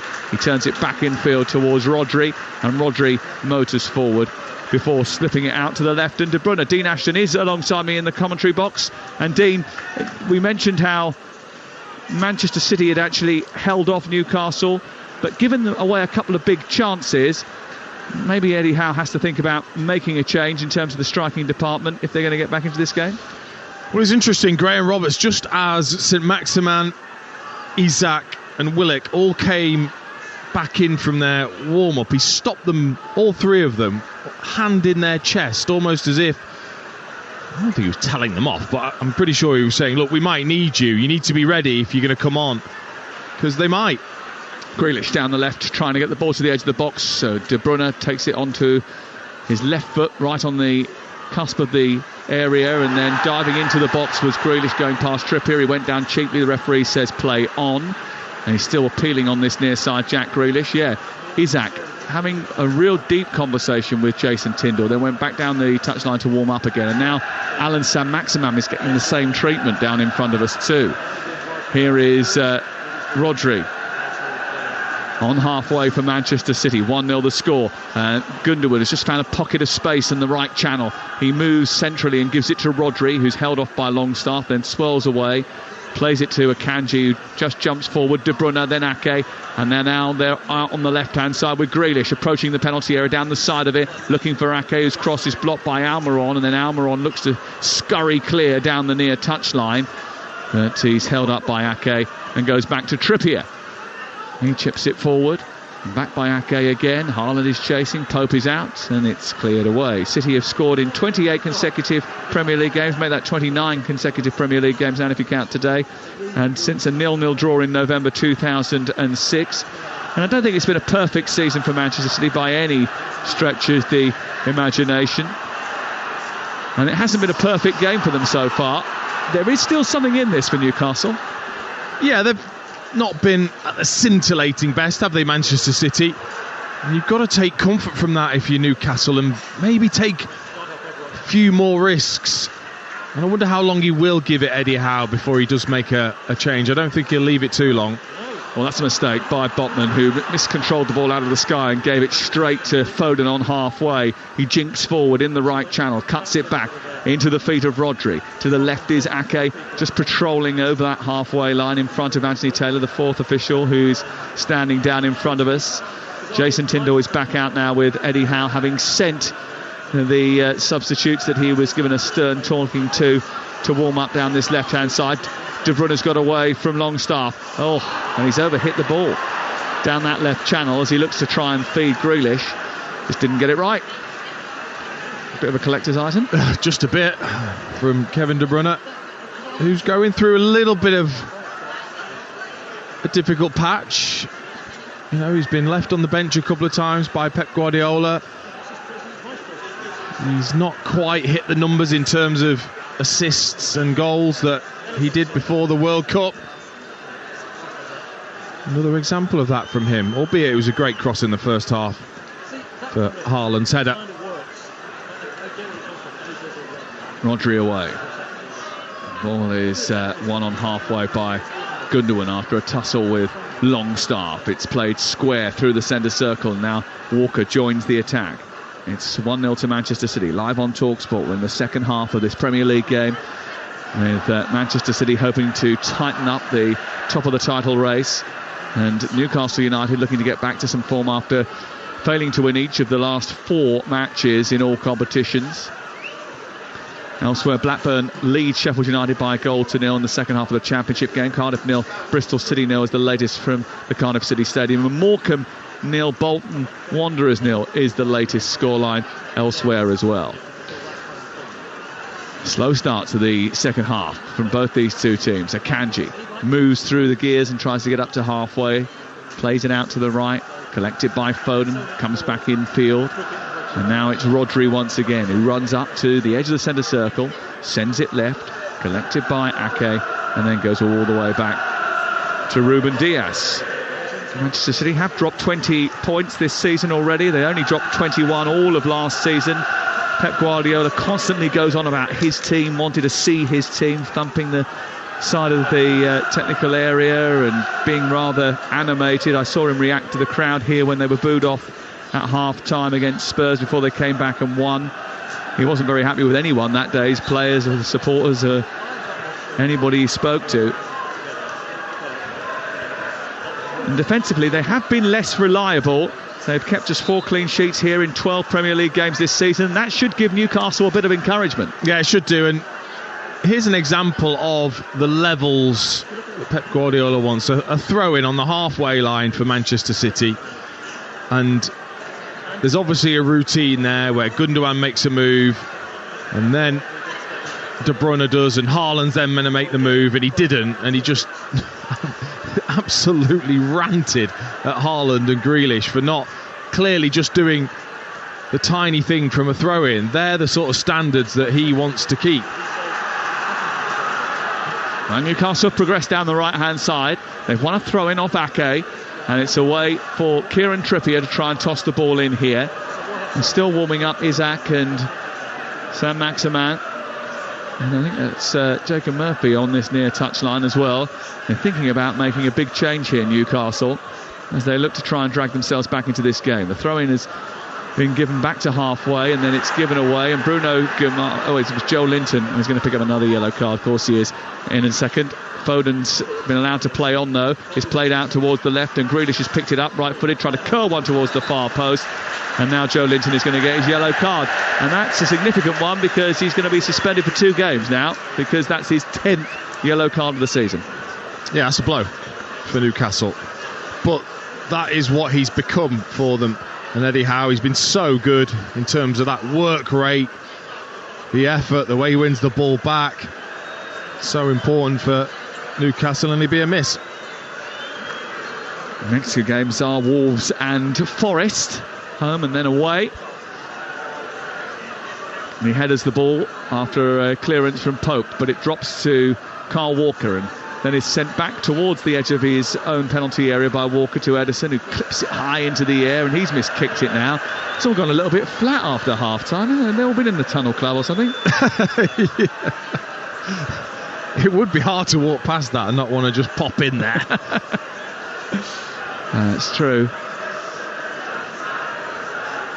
Jamal Lascelles distributes the ball upfield towards the right. Almiron prods the ball forward with his head, gets beyond Ake. All right, little tussle between the two, and Ake actually somehow managed to scoop that through the legs of Almiron and get the ball out. It was a good tackle, but I tell you what, it was on a knife edge. Yeah, it was. Almiron just didn't quite get that header away from him. It was bouncing away. You felt like Almiron just had the pace, and he just needed to head it forwards, and he headed it just to the left.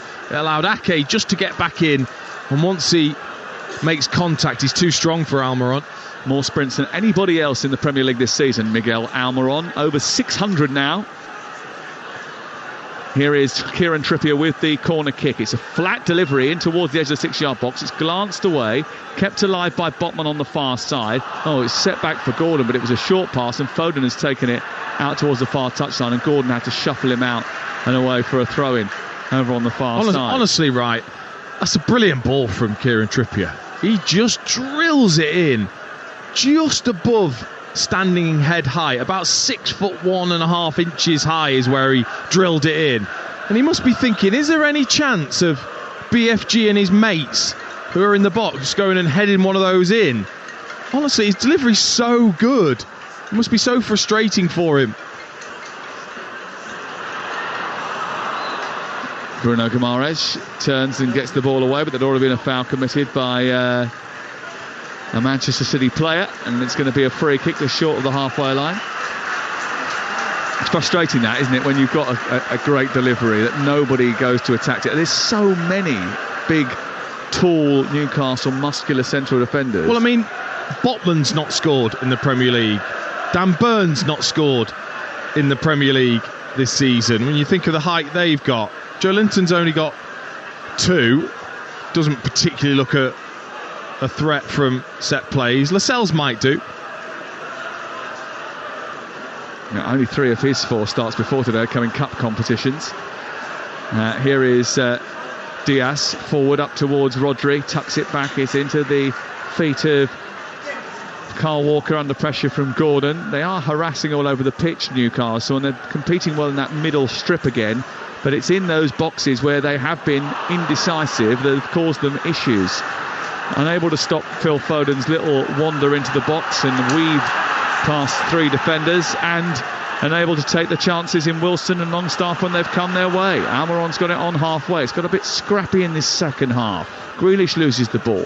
Bruno Guimaraes picks it up right of the centre circle. 1-0 to Manchester City. Live on Talksport. Later on, we've got Arsenal against Bournemouth with Ian Danta and Alvin Martin. The team news is from all our 3 o'clock kickoffs in the Premier League on the way in around about 14 minutes time. You're in the right place if you want to get them first and fastest here on Talksport. Ball clipped out towards the right side, and then Ake was going for the ball, and him and Longstaff went for it. Longstaff came off worse, but Almiron has travelled forward at pace. He's got support from Joel Linton, gets it back again, sets it wide. Gordon cuts in on his right foot. He gets the shot away, takes the deflection, does it, and goes out for a goal kick. I think the referee's going to give here. He's going to give a yellow card to Kieran Trippier. And then there was... I think it was for Kieran Trippier. Was it not for Ake? I thought it might be for Ake for the challenge, really, but he seemed to went over to Kieran Trippier for it. Maybe it was Ake. But Longstaff has got a bit of a problem after landing awkwardly. Well, it was strange because they went in for an aerial challenge, and actually it was the legs that collided high in the air, and it spun Longstaff away and onto the ground. It was just unfortunate. Ake was just a fraction too late, but he committed himself. Yeah, and then I don't know how long you keep Anthony Gordon on. That was your chance there. You've done very, very little in the game. You've not got, the belief in yourself to go and take Kyle Walker on. They may as well bring him off. He's not really adding anything in an attacking sense for this Newcastle line. At least Almiron is giving that a bit of a go, and he's trying to get at his defender. And even if you don't want to take Kyle Walker on, well, then drift into a position where you're not directly up against him. Find a way of getting yourself into the game. Yeah, confirmation that Ake has been booked. Prior to that, we know that Joe Linton went into the referee's notebook. So 1 booking apiece up until this point. Kieran Trippier has escaped despite persistent fouling on Jack Grealish and a bit of mouthing off at the referee. Rodri wins the ball, goes past Bruno Guimaraes, moves up to the dead centre of the opposition half, then plays it square onto De Bruyne. Lots of space for Foden out wide. He finds him, he weaves into the box, he tries to feather the ball in towards the near post. It needed more conviction than that. De Bruyne's tried to win it again. It's headed away by Lascelles and then out and towards the midpoint of the Newcastle half, where Ake then wrestles and pulls back Longstaff. The referee says play on. Here's Haaland on the volley on the turn, and he's hoisted that so high up that it was almost level with the scoreboard, and it's gone behind for a goal kick. Yeah, I think he's just trying to hook this over his own shoulder, isn't he, Haaland? Little ball over the top, just fed in there from De Bruyne, and trying to swivel and volley that back across his right shoulder, gets it horribly wrong and skies it over the top of Nick Pope's goal. Maybe could have taken that down instead.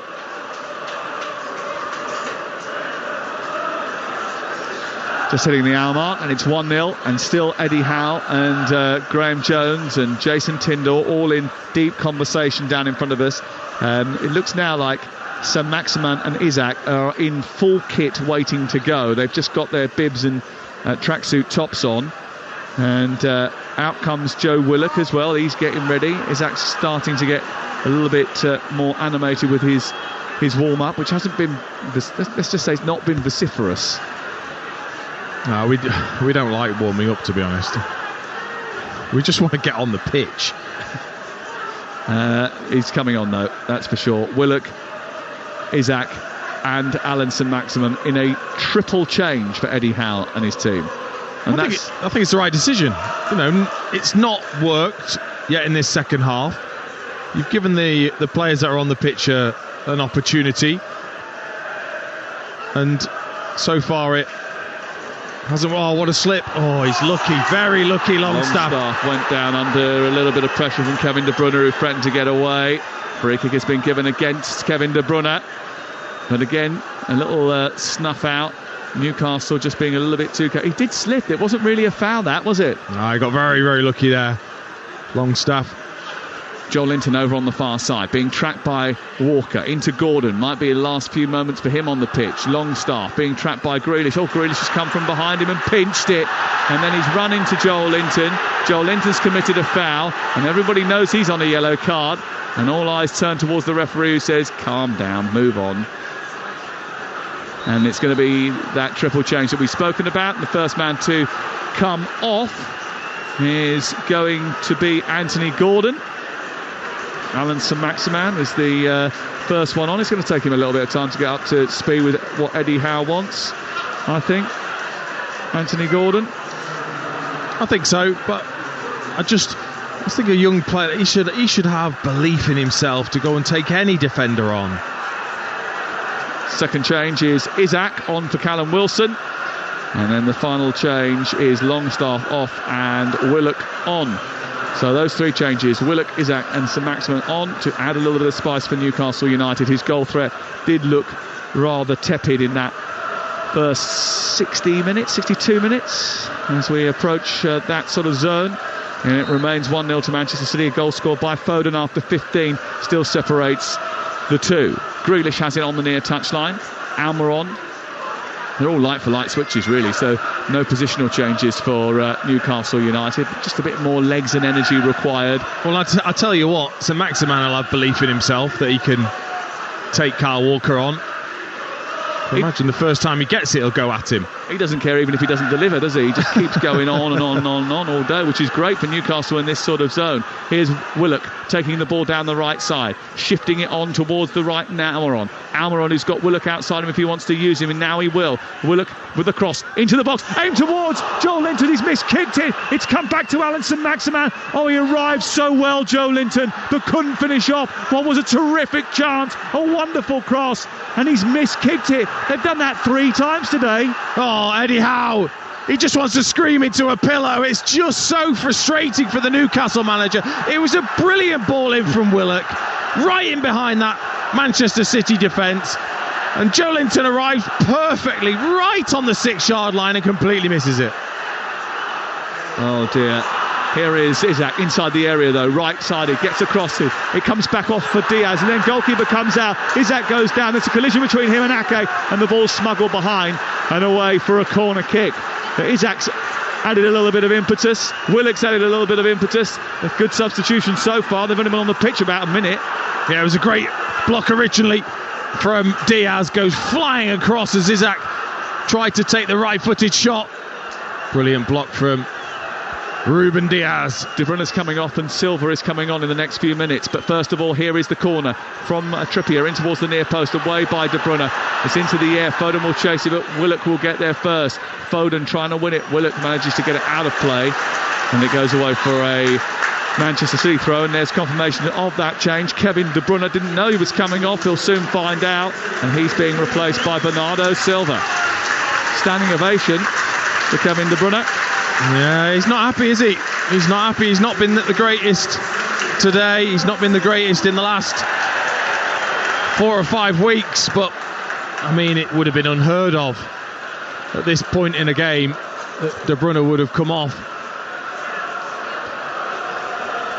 A little stare from De Bruyne as he puts on his big stadium jacket and sits down on his chair and looks peeringly at Pep Guardiola. There was a little bump of the elbow from Lascelles as Haaland tried to escape him, and it's cleared away. There's clearly tension in the air, isn't there, between De Bruyne and Pep Guardiola. You sort of sense that on the way that he reacted when he came off there. Brooding on the bench once again. Leading by a goal to nil though, Manchester City. They won't be complaining too much as the ball's played down the left, looking for the run of Alexander Isak. He's not going to reach it this time, and it's hoisted away by Diaz, and there's a bit more encouragement and belief amongst the Newcastle travelling support away to our right hand side. You're listening to Manchester City 1, Newcastle 0 on Talksport with Now Sports, and don't forget, with Now Sports you can stream all the Sky Sports action like Southampton versus Leicester live today for $11.99. No contract, search Now Sports. Ball down the right. It's with Isak. Oh, lovely turn. He's beaten Akanji. He's run across the perimeter of the goal line. Back towards Alan St-Maximin into the near post. Joel Linton can't do anything with that. And out comes Ederson and grabs it off his head and will clear it away. Well, Isak's already done more in the couple of minutes that he's been on than Callum Wilson did. I mean, he's just a couple of darting runs already from Isak. One where his shot was blocked there. Brilliant bit of skill on the touchline. And a decent cross to the back post. Ederson's just kicked the ball straight out of play. Newcastle have just got a bit of the momentum in the football match now. 67 gone. And they don't want to waste it. They've wasted 3 massive chances in this game. Pope slices the ball out towards the near side. Ake goes up with Trippier. Ball chested down by Willock. And then forward by Trippier. Cut out by Ake. On to Gundogan, then Grealish. Grealish down the left-hand side. Gets to the edge of the box. Haaland helps it on. Bernardo Silva! Pokes it in from 18 yards, first time, wraps it past Nick Pope. A brilliant Manchester City move. What a response to the momentum shifting against them. Straight away they go on the front foot. He's come off the bench. He's scored within 2 minutes. Manchester City lead by 2-0. And Arsenal may be laying down the challenge, but City keep rising to it. Manchester City 2, Newcastle 0. And that's what the best teams do, is when the opposition get the upper hand, their manager makes a change and it works straight away. 3 substitutions from Eddie Howe, 1 from Pep Guardiola, and he goes and scores. They're a bit unlucky though, Newcastle. Kieran Trippier, when that ball has been played into Ake and then he races back with Grealish, he makes a great sliding challenge, but it inadvertently goes straight to Haaland. Great vision from him, flicks it around the corner, and there's Bernardo Silva, left-footed, striking past Pope, and I think it takes a tiny deflection again past Pope, who can't do anything about it. 2 minutes and 15 seconds after coming off the bench, Bernardo Silva scores the goal which should take this game away from Newcastle United. If the evidence of the rest of the season suggests anything, it suggests that Newcastle won't get 2 goals in the final 20 minutes of the game, but you never know. 2-0 the score. And far be it from me to want to criticise a goalkeeper, but I do believe that Nick Pope's distribution there put them under pressure. I think he should have kicked it long. He waited too long to distribute it, and he's kicked it out to this near side, and it's very short. Oh, it was a loopy, spinny one, wasn't it, that Trippier then had to go up with Ake. And he did win the header, actually. They were a bit unlucky with the ricochets that then fell towards Erling Haaland, though. 2-0 to Manchester City. They're on the march again. Down the left they go. It's picked up by Grealish. Haaland's waiting in the centre. Grealish cuts in right-footed, sends it back to Gundogan. Out wide to Silva. Pops it up to Foden. Back to Silva again. Inside the box. Across goes Bruno Guimaraes, who wins a tight tackle on the edge of the area. Gives it back to Botman. Still Newcastle struggling to get it clear. And Alan St-Maximin over on the far side is beaten to it by Foden. And then he wriggles free. There's a challenge by St-Maximin on Rodri on the back of his ankles. He goes down, free kick, and once again it is a Manchester City ball. He's a bit unlucky as well, St-Maximin. I thought he won that, and then it was a foul. Bernardo Silva just kicked him, and Foden kicked him, and then Rodri just stepped in front of him. And the Manchester City crowd are up, and they believe that they are going to head closer and closer to Arsenal at the top of the table.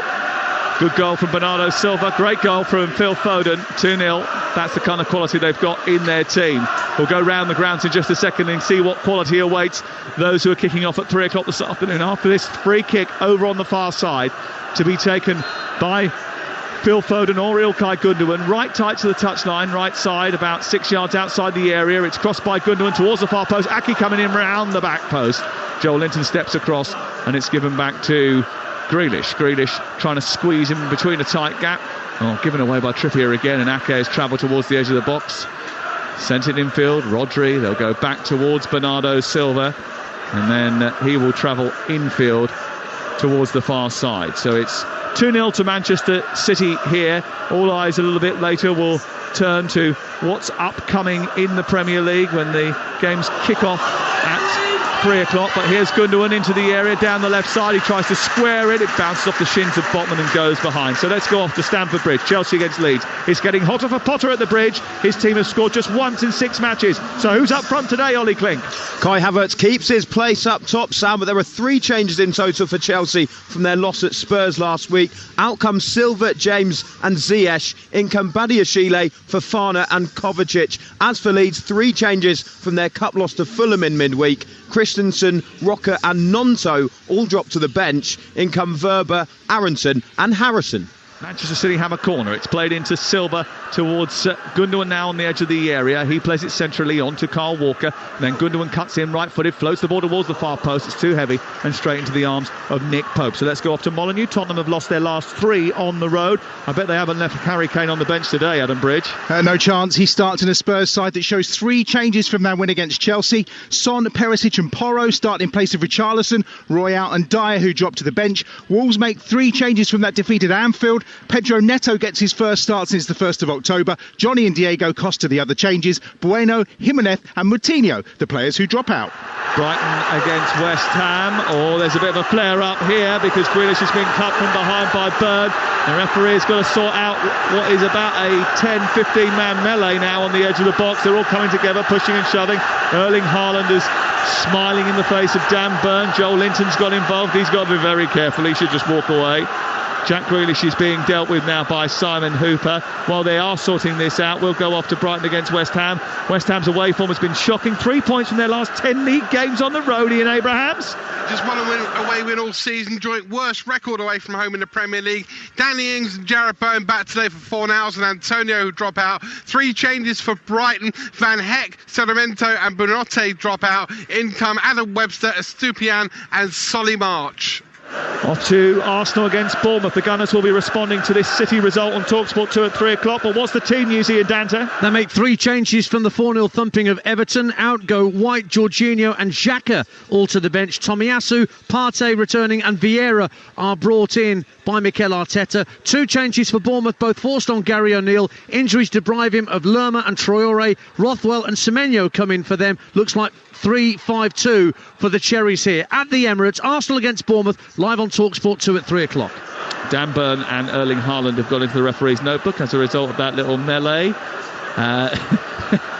We're getting a slow-mo replay of Dan Burn grabbing Erling Haaland's shirt and Erling Haaland just smiling in his face with a big, wide, gap-toothed smile. It's quite funny, to be honest with you. Off to Villa Park. Palace haven't won in 2023. Will they get one today? Jeff Peters. Well, both sides make 2 changes. Wilfred Zaha back for Palace after missing 4 games due to injury. Abera Eza also returns. They're in for Schlupp and Mateta. Villa recall Buendia and Moreno for Dean and Bailey, who both dropped to the bench.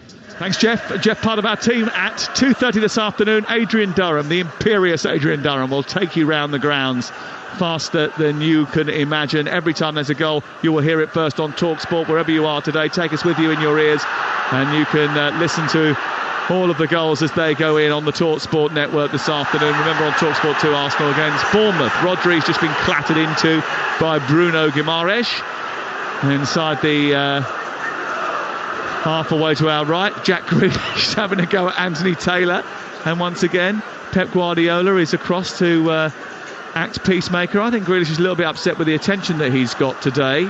He spoke about it actually during our package prior to the start of the game. I know, bless him. I know. Anyone would think that he's a dribbling attacking forward that defenders are going to have to try and tackle him. Well, He usually deals with the punishment quite well, but he's a bit unhappy today. 2 goals for Cardiff City against Bristol City in quick succession, the second of which, the first one coming from Sori Kaba, the second one coming from Jaden Philogene Badace, and 2-0 the scoreline at present in the Championship.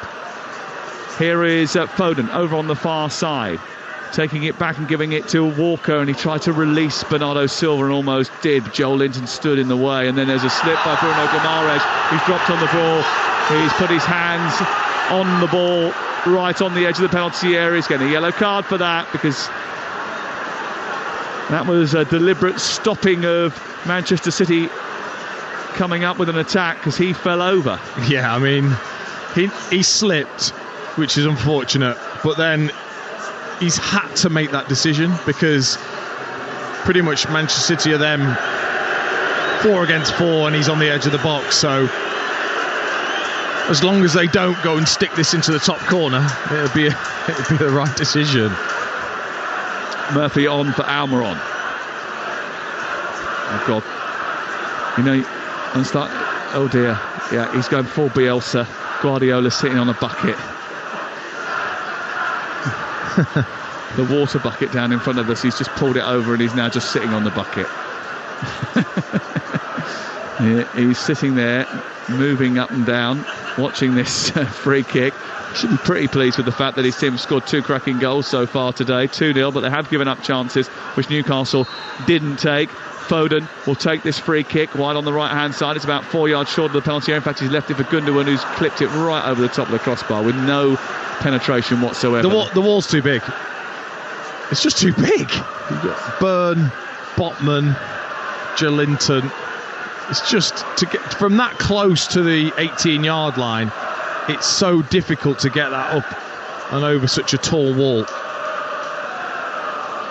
Yeah, and it's one of those where you probably think changing the angle of the attack is probably a better thing to do. Slip it down one of the sides, or come centrally. Yeah, something a bit cleverer, yeah. Here's one of your routines. Newcastle have missed 3 big chances in the game. In the first half, Anthony Gordon swished at one and completely miskicked it. Callum Wilson did that too. Longstaff took far too long to get his shot away before being closed down by Ake. Those chances have come back to haunt Eddie Howe, because, well, actually, let's be honest about it, they haven't had too many chances, Manchester City, but they've scored 2 goals. No, if you were going off chances, Newcastle should be level. I mean, the attempts have been so poor. Here's Murphy into the box from the right wing, looking for Alan St-Maximin, coming in at the far post, but Walker was alert to the danger, ran across and positioned himself perfectly, sensed the problem and nudged it out of play and away for a corner over on the far side. 12 minutes to go. You're listening to Talksport.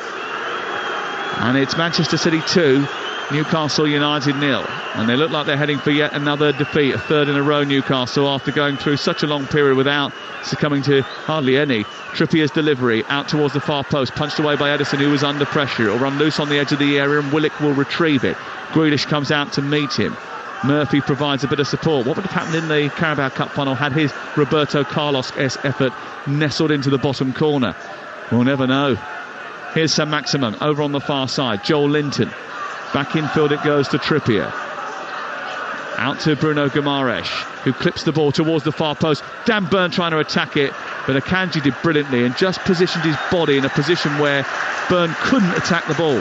They need to work on this, Newcastle. Honestly, you've got the height, now you need the movement. It's a brilliant ball in from Guimaraes. How are you not anticipating that? Where's the proper movement of going away from your defender and then darting across and working together to do that? That's a waste of 3 or 4 good deliveries again today. Well, Manchester City's goal from Bernardo Silva was their 1,000th Premier League home goal, the 6th side to reach the milestone in the competition. They scored 160 at Main Road, and that was their 840th at the Etihad. That's courtesy of our friends at Opta. You get a special award for that, do you think? Probably. No, you should for being able to pronounce that. That's caught a few people out. 10 minutes to go. We're listening to Talksport. Haaland's got into a conversation with Lascelles again. Lascelles has left him on the floor. giving away the free kick. And Haaland's still not happy. He's grimacing. He's got a face on him. There's a little. I think actually that's about as much of a foul as you can possibly perpetrate and not get a yellow card, because he grabbed him round the neck and dragged him to the floor. Yeah. Lascelles. Yeah. I'm enjoying it. You would like to be out there, wouldn't you? I'm not going to lie, I'm enjoying watching the tussle and them trying to intimidate Erling Haaland. They concentrate so much on him, though, that you do wonder about the impact of the other players around him as a result of that, and what it does for them and the space on the field. Bernardo Silva, who came off the bench to replace Kevin De Bruyne and immediately scored 2 minutes 15 seconds into his appearance, gives it back to the halfway line. Akanji strides up to halfway, runs into Isak, so goes back to Ruben Dias, who clips it out to the right side. Foden takes it infield. It's a little shift one way then the other, and his balance is brilliant as he releases Ake, who moves down the left side of the Manchester City half and in towards the edge of the box, and then Ake tries to square it against the chest of Trippier. It's out for a corner kick yet again. He's been brilliant, Nathan Ake, today, and he's been brilliant over the last few weeks, and I think it's taken him a little bit of time to get into the Manchester City mould, but this season he's really come to the fore. Yeah, he seems to have been the go-to defender, hasn't he, for Pep Guardiola, Nathan Ake, and that's credit to him and his performances.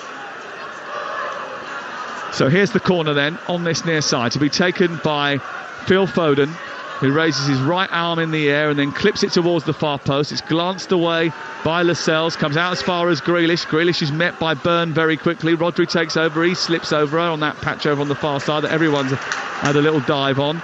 And then it breaks in midfield and Rodri's won it again. He's poked it forward, but Pope's going to get there first. So Maximin's gone down under that collision, but he'll get back to his feet.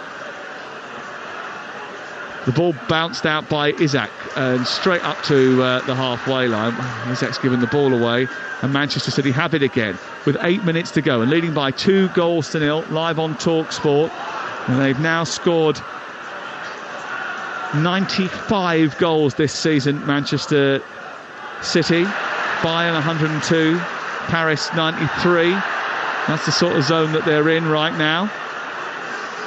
Those three teams that score a hell of a lot of goals. And Manchester City trying to get up with Bayern Munich after surpassing Paris Saint-Germain this week.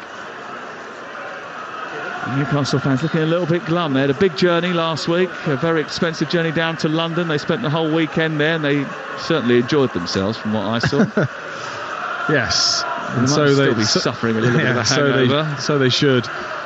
But again, it's another frustrating day, isn't it, where they've competed very, very well with a top side and are going to likely come away with absolutely nothing, and they've created the chances as well. That's what's even more frustrating. They didn't against Manchester United in the final. They didn't really create those clear-cut chances. Today they have.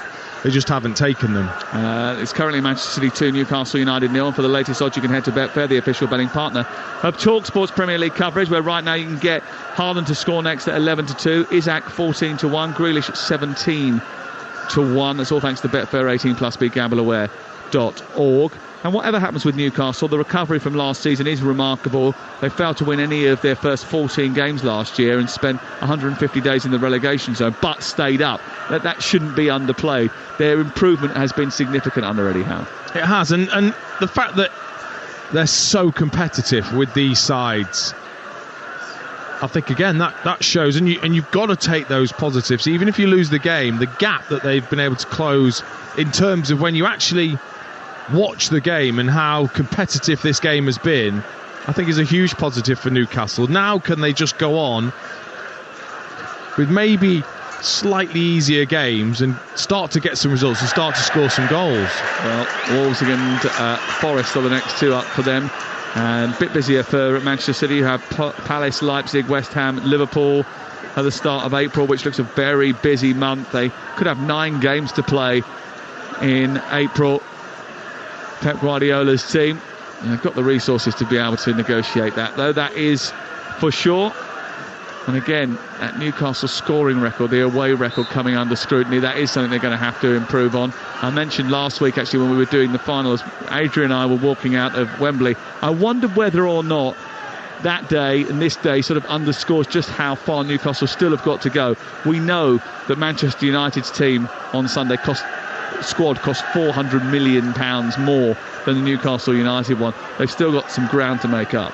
Yeah, because they haven't gone out and bought, the absolute elite of the elite. They haven't. They're buying players that they can improve, and it's just going to take a while. Grealish into Gundogan, back to Grealish, onto Haaland, back to Grealish on the edge of the area, plays it wide onto Foden. Foden to finish it. Oh, good save by Nick Pope. Oh, it would have been one of the best goals in the Premier League had it gone in.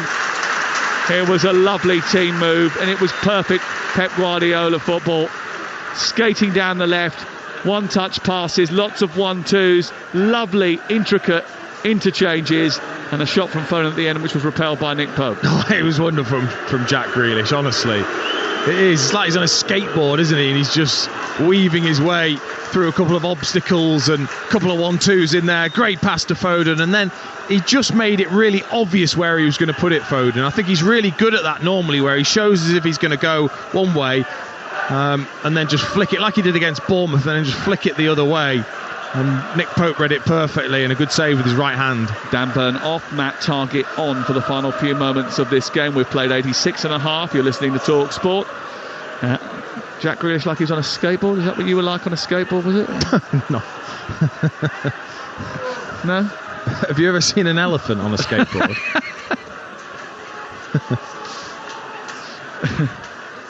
That sounds like a TikTok in the making, that. Here is Ederson swiping the ball away, didn't catch it at all well, and it goes out of play over on the far side from Walker, and out for a Newcastle United throw as we approach injury time. Erling Haaland not on the score sheet again today.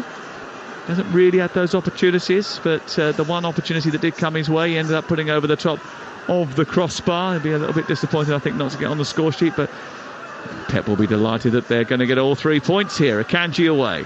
On to Gundogan, who's just felt the back of his hamstring there, I think, as he had that ball forward. Do you know what will bother Haaland is the a goal every game ratio? That just sounds so nice. Yeah, 33 and 33 up until this point. Here is Willock approaching the penalty area for Newcastle. On the wide right is Murphy towards the far post. Again, it's a terrific delivery, and Isaac doesn't finish it off, so Maximan can't get in there, and it goes out on the far side. Yeah, not enough players making runs in the box. It was only Isaac, really, that was in there. Here is Guimaraes, edge of the area, teeing it up for Willock, looking to strike. He goes wide instead to Trippier, right angle of the penalty area. Tries to get it into the box. He takes a couple of ricochets, headed away by Diaz, and then picked up by Grealish, who plays it against the defender. And it goes out on this near side, and it's going to be a goal kick. And they're just seeing out the game, Manchester City, making sure they get over the line. And Newcastle, I think, will study this tape back and go, chance here, chance here, chance here, and chance here against the best team, or one of the best teams in Europe right now. And we haven't taken them, and that has been our undoing. And that will be the next step, isn't it? Is performances, yes, but being really clinical. That's where the best players that money can buy will make a difference at the highest level. It just does. Well, Manchester City haven't lost to Newcastle at home in the league since the Spice Girls were cool, and they don't look like starting now. And they're going to close the gap to Arsenal to 2 points before today's later kick-off against Bournemouth at 3 o'clock, which is live on Talksport 2. Adrian will take you round the grounds. The League Cup final tomorrow, the Women's League Cup final tomorrow, is live on Talksport. Check out Talksport 2 for that tomorrow afternoon. And then we've got Champions League action in the week for you as well, including PSG against Bayern Munich. What a big game that is going to be. 4 minutes of added time at the end of the 90 minutes here. And Haaland has it down the left side. He takes it towards the corner flag, plays it against the defender. It is a corner. And he nods his head. Yeah, you're right, ref. It is a corner. And he trots into the middle of the penalty area as a result of that. And that's it. That's just a little mini victory that he's enjoyed, isn't it, Lascelles there, that he's won a corner. Grealish being told to get on with it. Haaland's trotting towards the near side to play a short one. And they just want to keep hold of it and run the clock down now, as we took 89 minutes, 59 and 90 minutes is up. So we're into injury time. Another corner won by Haaland off Joel Linton this time.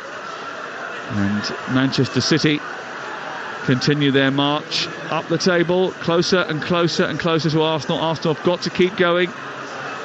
And they will attempt to do that at home to Bournemouth as Haaland takes a short corner. Newcastle try and fight for it. Haaland tries to escape through a tight gap. It goes out for another corner. It's like a personal game of who can come off the better here as well, isn't it? Oh, him and Jack Grealish down. They're like a pair of kids, aren't they? Just giggling away. They are taking the mick a little bit. Yellow cards come out for Jamal Lascelles. Most of his yellow cards usually come when he's warming up as a substitute, causing people problems. He's had a few this season for that, but now actually one on the pitch, which is good. And now Haaland's won another corner down by the corner flag, holding on to the ball. And now he's gone back off the pitch after wrestling with Joe Linton. And he's just laughing. And they're all singing Haaland, Haaland, Haaland behind the goal. There's 6 Newcastle players over there now. It's ridiculous. And now they're breaching the 10-yard rule. Simon Hooper's marshalling it well. Haaland's waiting once again. He's played it into the centre, and this time he's found a pass to Ake. And they've come away with the ball once again. And now they've managed to get it free this time, Newcastle. Then it's one back on the halfway line, popped into midfield, and Joel Linton's given it straight to Rodri. He's hoisted it into the air. Foden's going to chase here. Pope's going to go up for it. He's going to receive it, and it's cleared away. It's actually 4 minutes of added time, of which we're already in 2. Phil Foden has been given the man of the match award in the stadium. We'll get Deans a little bit later on to find out what he thinks about that. And certainly they have not been deterred, Manchester City. And it's another victory after that period where they were stuttering just a little bit, dropping points, including away at Nottingham Forest.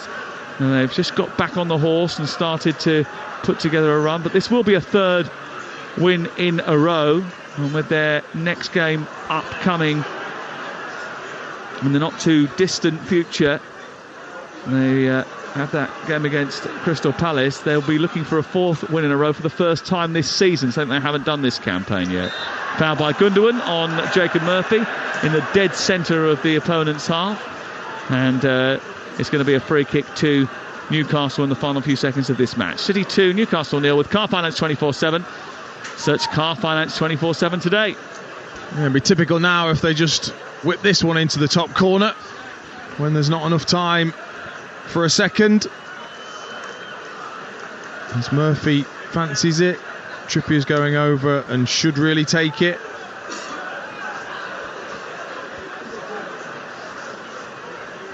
Well, Target's there as well, left footer. And this is 12 yards outside the box. And Trippier's there, Murphy's there. Lascelles just issuing instructions.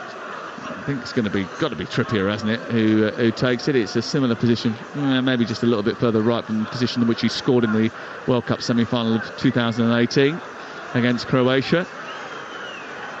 Him and Kevin De Bruyne have created more chances than anybody else in the Premier League this season. But this particular afternoon, they aren't going to be the stars of the show. Free kick then, 93 minutes and 40 seconds played. Target standing over it, so is Trippier. This is 30 yards from goal. It's Trippier who strikes it right-footed towards the goalkeeper's left. He drops on the ball well and saves it. It was on target from Kieran Trippier. Good save by Edison, and it'll be cleared away. And that's pretty much going to be the last action of this 90 minutes in which Manchester City have come out victorious. Over to you, Arsenal. Manchester City rack up a 6th win in 8 Premier League games to tighten the title tassel once more. Phil Foden and Bernardo Silva just 2 minutes and 15 seconds after coming off the bench with the important moments that keep Manchester City's momentum moving. Newcastle have lost a little bit of theirs at what is an alarming time of the season. They had only lost once all campaign in the Premier League, this time 2 weeks ago. They have lost twice in the league since then, suffered cup final heartache and surrendered control of the top 4 race to Tottenham. Eddie needs to get them steady, otherwise they might just be at the end of their race in the Champions League chase. What they really need is to start scoring goals and taking chances, and they missed 3 absolute big ones today here at the Etihad Stadium, where it has finished. Manchester City 2, Newcastle 0. Sam Matterface, thank you very much. The entire Newcastle coaching staff and the subs as well have all gone out onto the pitch there to say thank you to the travelling fans who've come a long way to see this game. It was a disappointing match in the end for Newcastle, who threatened at times, but it just was not good enough. Manchester City, though, on the other hand, only a handful of players there out on the pitch, going over to say thank you to their fans, applauding them, who are applauding them back as well, of course. A nice feel-good atmosphere here at the Etihad Stadium after that 2-0 win over Newcastle United. City knew that they had to win to keep up the pressure on Arsenal. It's now 58 points to them, 60 to Arsenal, who kick off in about 35 minutes' time. For Newcastle, though, what a disappointing way to come out of this game. I mean, we all knew it would be difficult, but in the last 8 weeks, they've gone out of the FA Cup to a League One club. They've reached the Carabao Cup final. They lost the Carabao Cup final, and they've dropped 14 points from 7 Premier League matches for a side that was well and truly on the up, and really showing everyone in English football what can be done with a bit of good coaching, a few additions to the side, a few quality additions, really racing up that table, looking threatening for a top 4 position. It's been a really difficult few weeks and few months, really, for this Newcastle United side. Eddie Howe will need to find solutions if they want to get back into the top 4. They had a chance to get to within a point of 4th place Spurs today, but they leave here without any. Manchester City, the final players, a lot of them have done a lap of the entire pitch, Erling Haaland being one of them, heading off to the tunnel very shortly, but they're enjoying their moment, and so they should. 3 consecutive victories now for Manchester City. Are they finding their form? Newcastle have just started to exit the pitch as well now. Dean Ashton is alongside me. It's a really we'll talk about Newcastle first. It's just a really frustrating way to watch a team who were coming into this game, which was always going to be difficult. The manager had said that, but they did create chances, and that triple change made such a difference. They looked so much livelier, so much sharper, and then they allow, I mean, okay, it was brilliance from Bernardo Silva, but they just could not finish off the chances, and this is a big problem for Eddie Howe going forward. It started to become a real big problem, and something that's sort of really set in, hasn't it, within the squad, that they're struggling to score goals. It seems to be infectious almost when you see that today.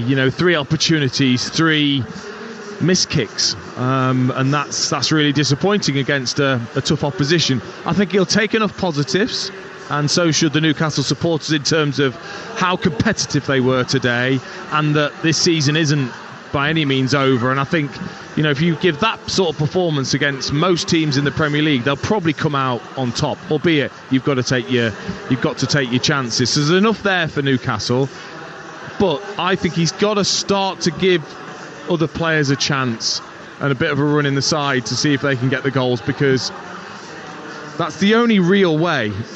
If they weren't creating the chances, you'd have to say that's an even bigger worry. They are creating them, they're just not taking them. It's new territory for Eddie Howe, isn't it? He's not been in this position before, where he's looking up the table. Normally it's sort of with his eyes underneath and trying to sort of stay up, and that's how it's been for Bournemouth, hasn't it? Time and time again when they've been in the Premier League. It's a different way of working for him with higher expectations. How well do you think, or how much do you expect him to be able to adapt to that challenge? Well, I think he has adapted very well at the moment, but you're right, it's that it is very different when you go into games as the favourite, which they will do for a lot of the games till the end of the season, than it is the teams that he's managed previously, where you're the underdog and there's not much expected of you. So it is a big change for him. He's got to get used to it. But if the performances weren't there, I would question it, but they are. I thought they were the better team in the final, and I thought they were as good as Manchester City today, and got nothing. Yeah, it's concerning, isn't it? But, as you say, room for improvement, things to work on. Someone who's navigated all of this before is Pep Guardiola. 3 wins on the bounce now for him, including that FA Cup victory in midweek. it's so important. They knew they had to get the victory. They, on paper it looked like it would be theirs, but just to keep that pressure up and just to show Arsenal, we're still here. Yeah, and not even at their absolute best today. There's a few sloppy bits in the first half. Kevin De Bruyne isn't quite there at the moment for whatever reason, but they had enough, and that's what top sides do, is they do take their chances when they come around, and that's what they've done today. And he was very animated. I know he tends to always, but he really was at the small things today. He knew that they had to be right to get past Newcastle. He knows how important it is to continue to build the pressure on Arsenal, and it's a job well done today for them. Yeah, it really is, isn't it? Well.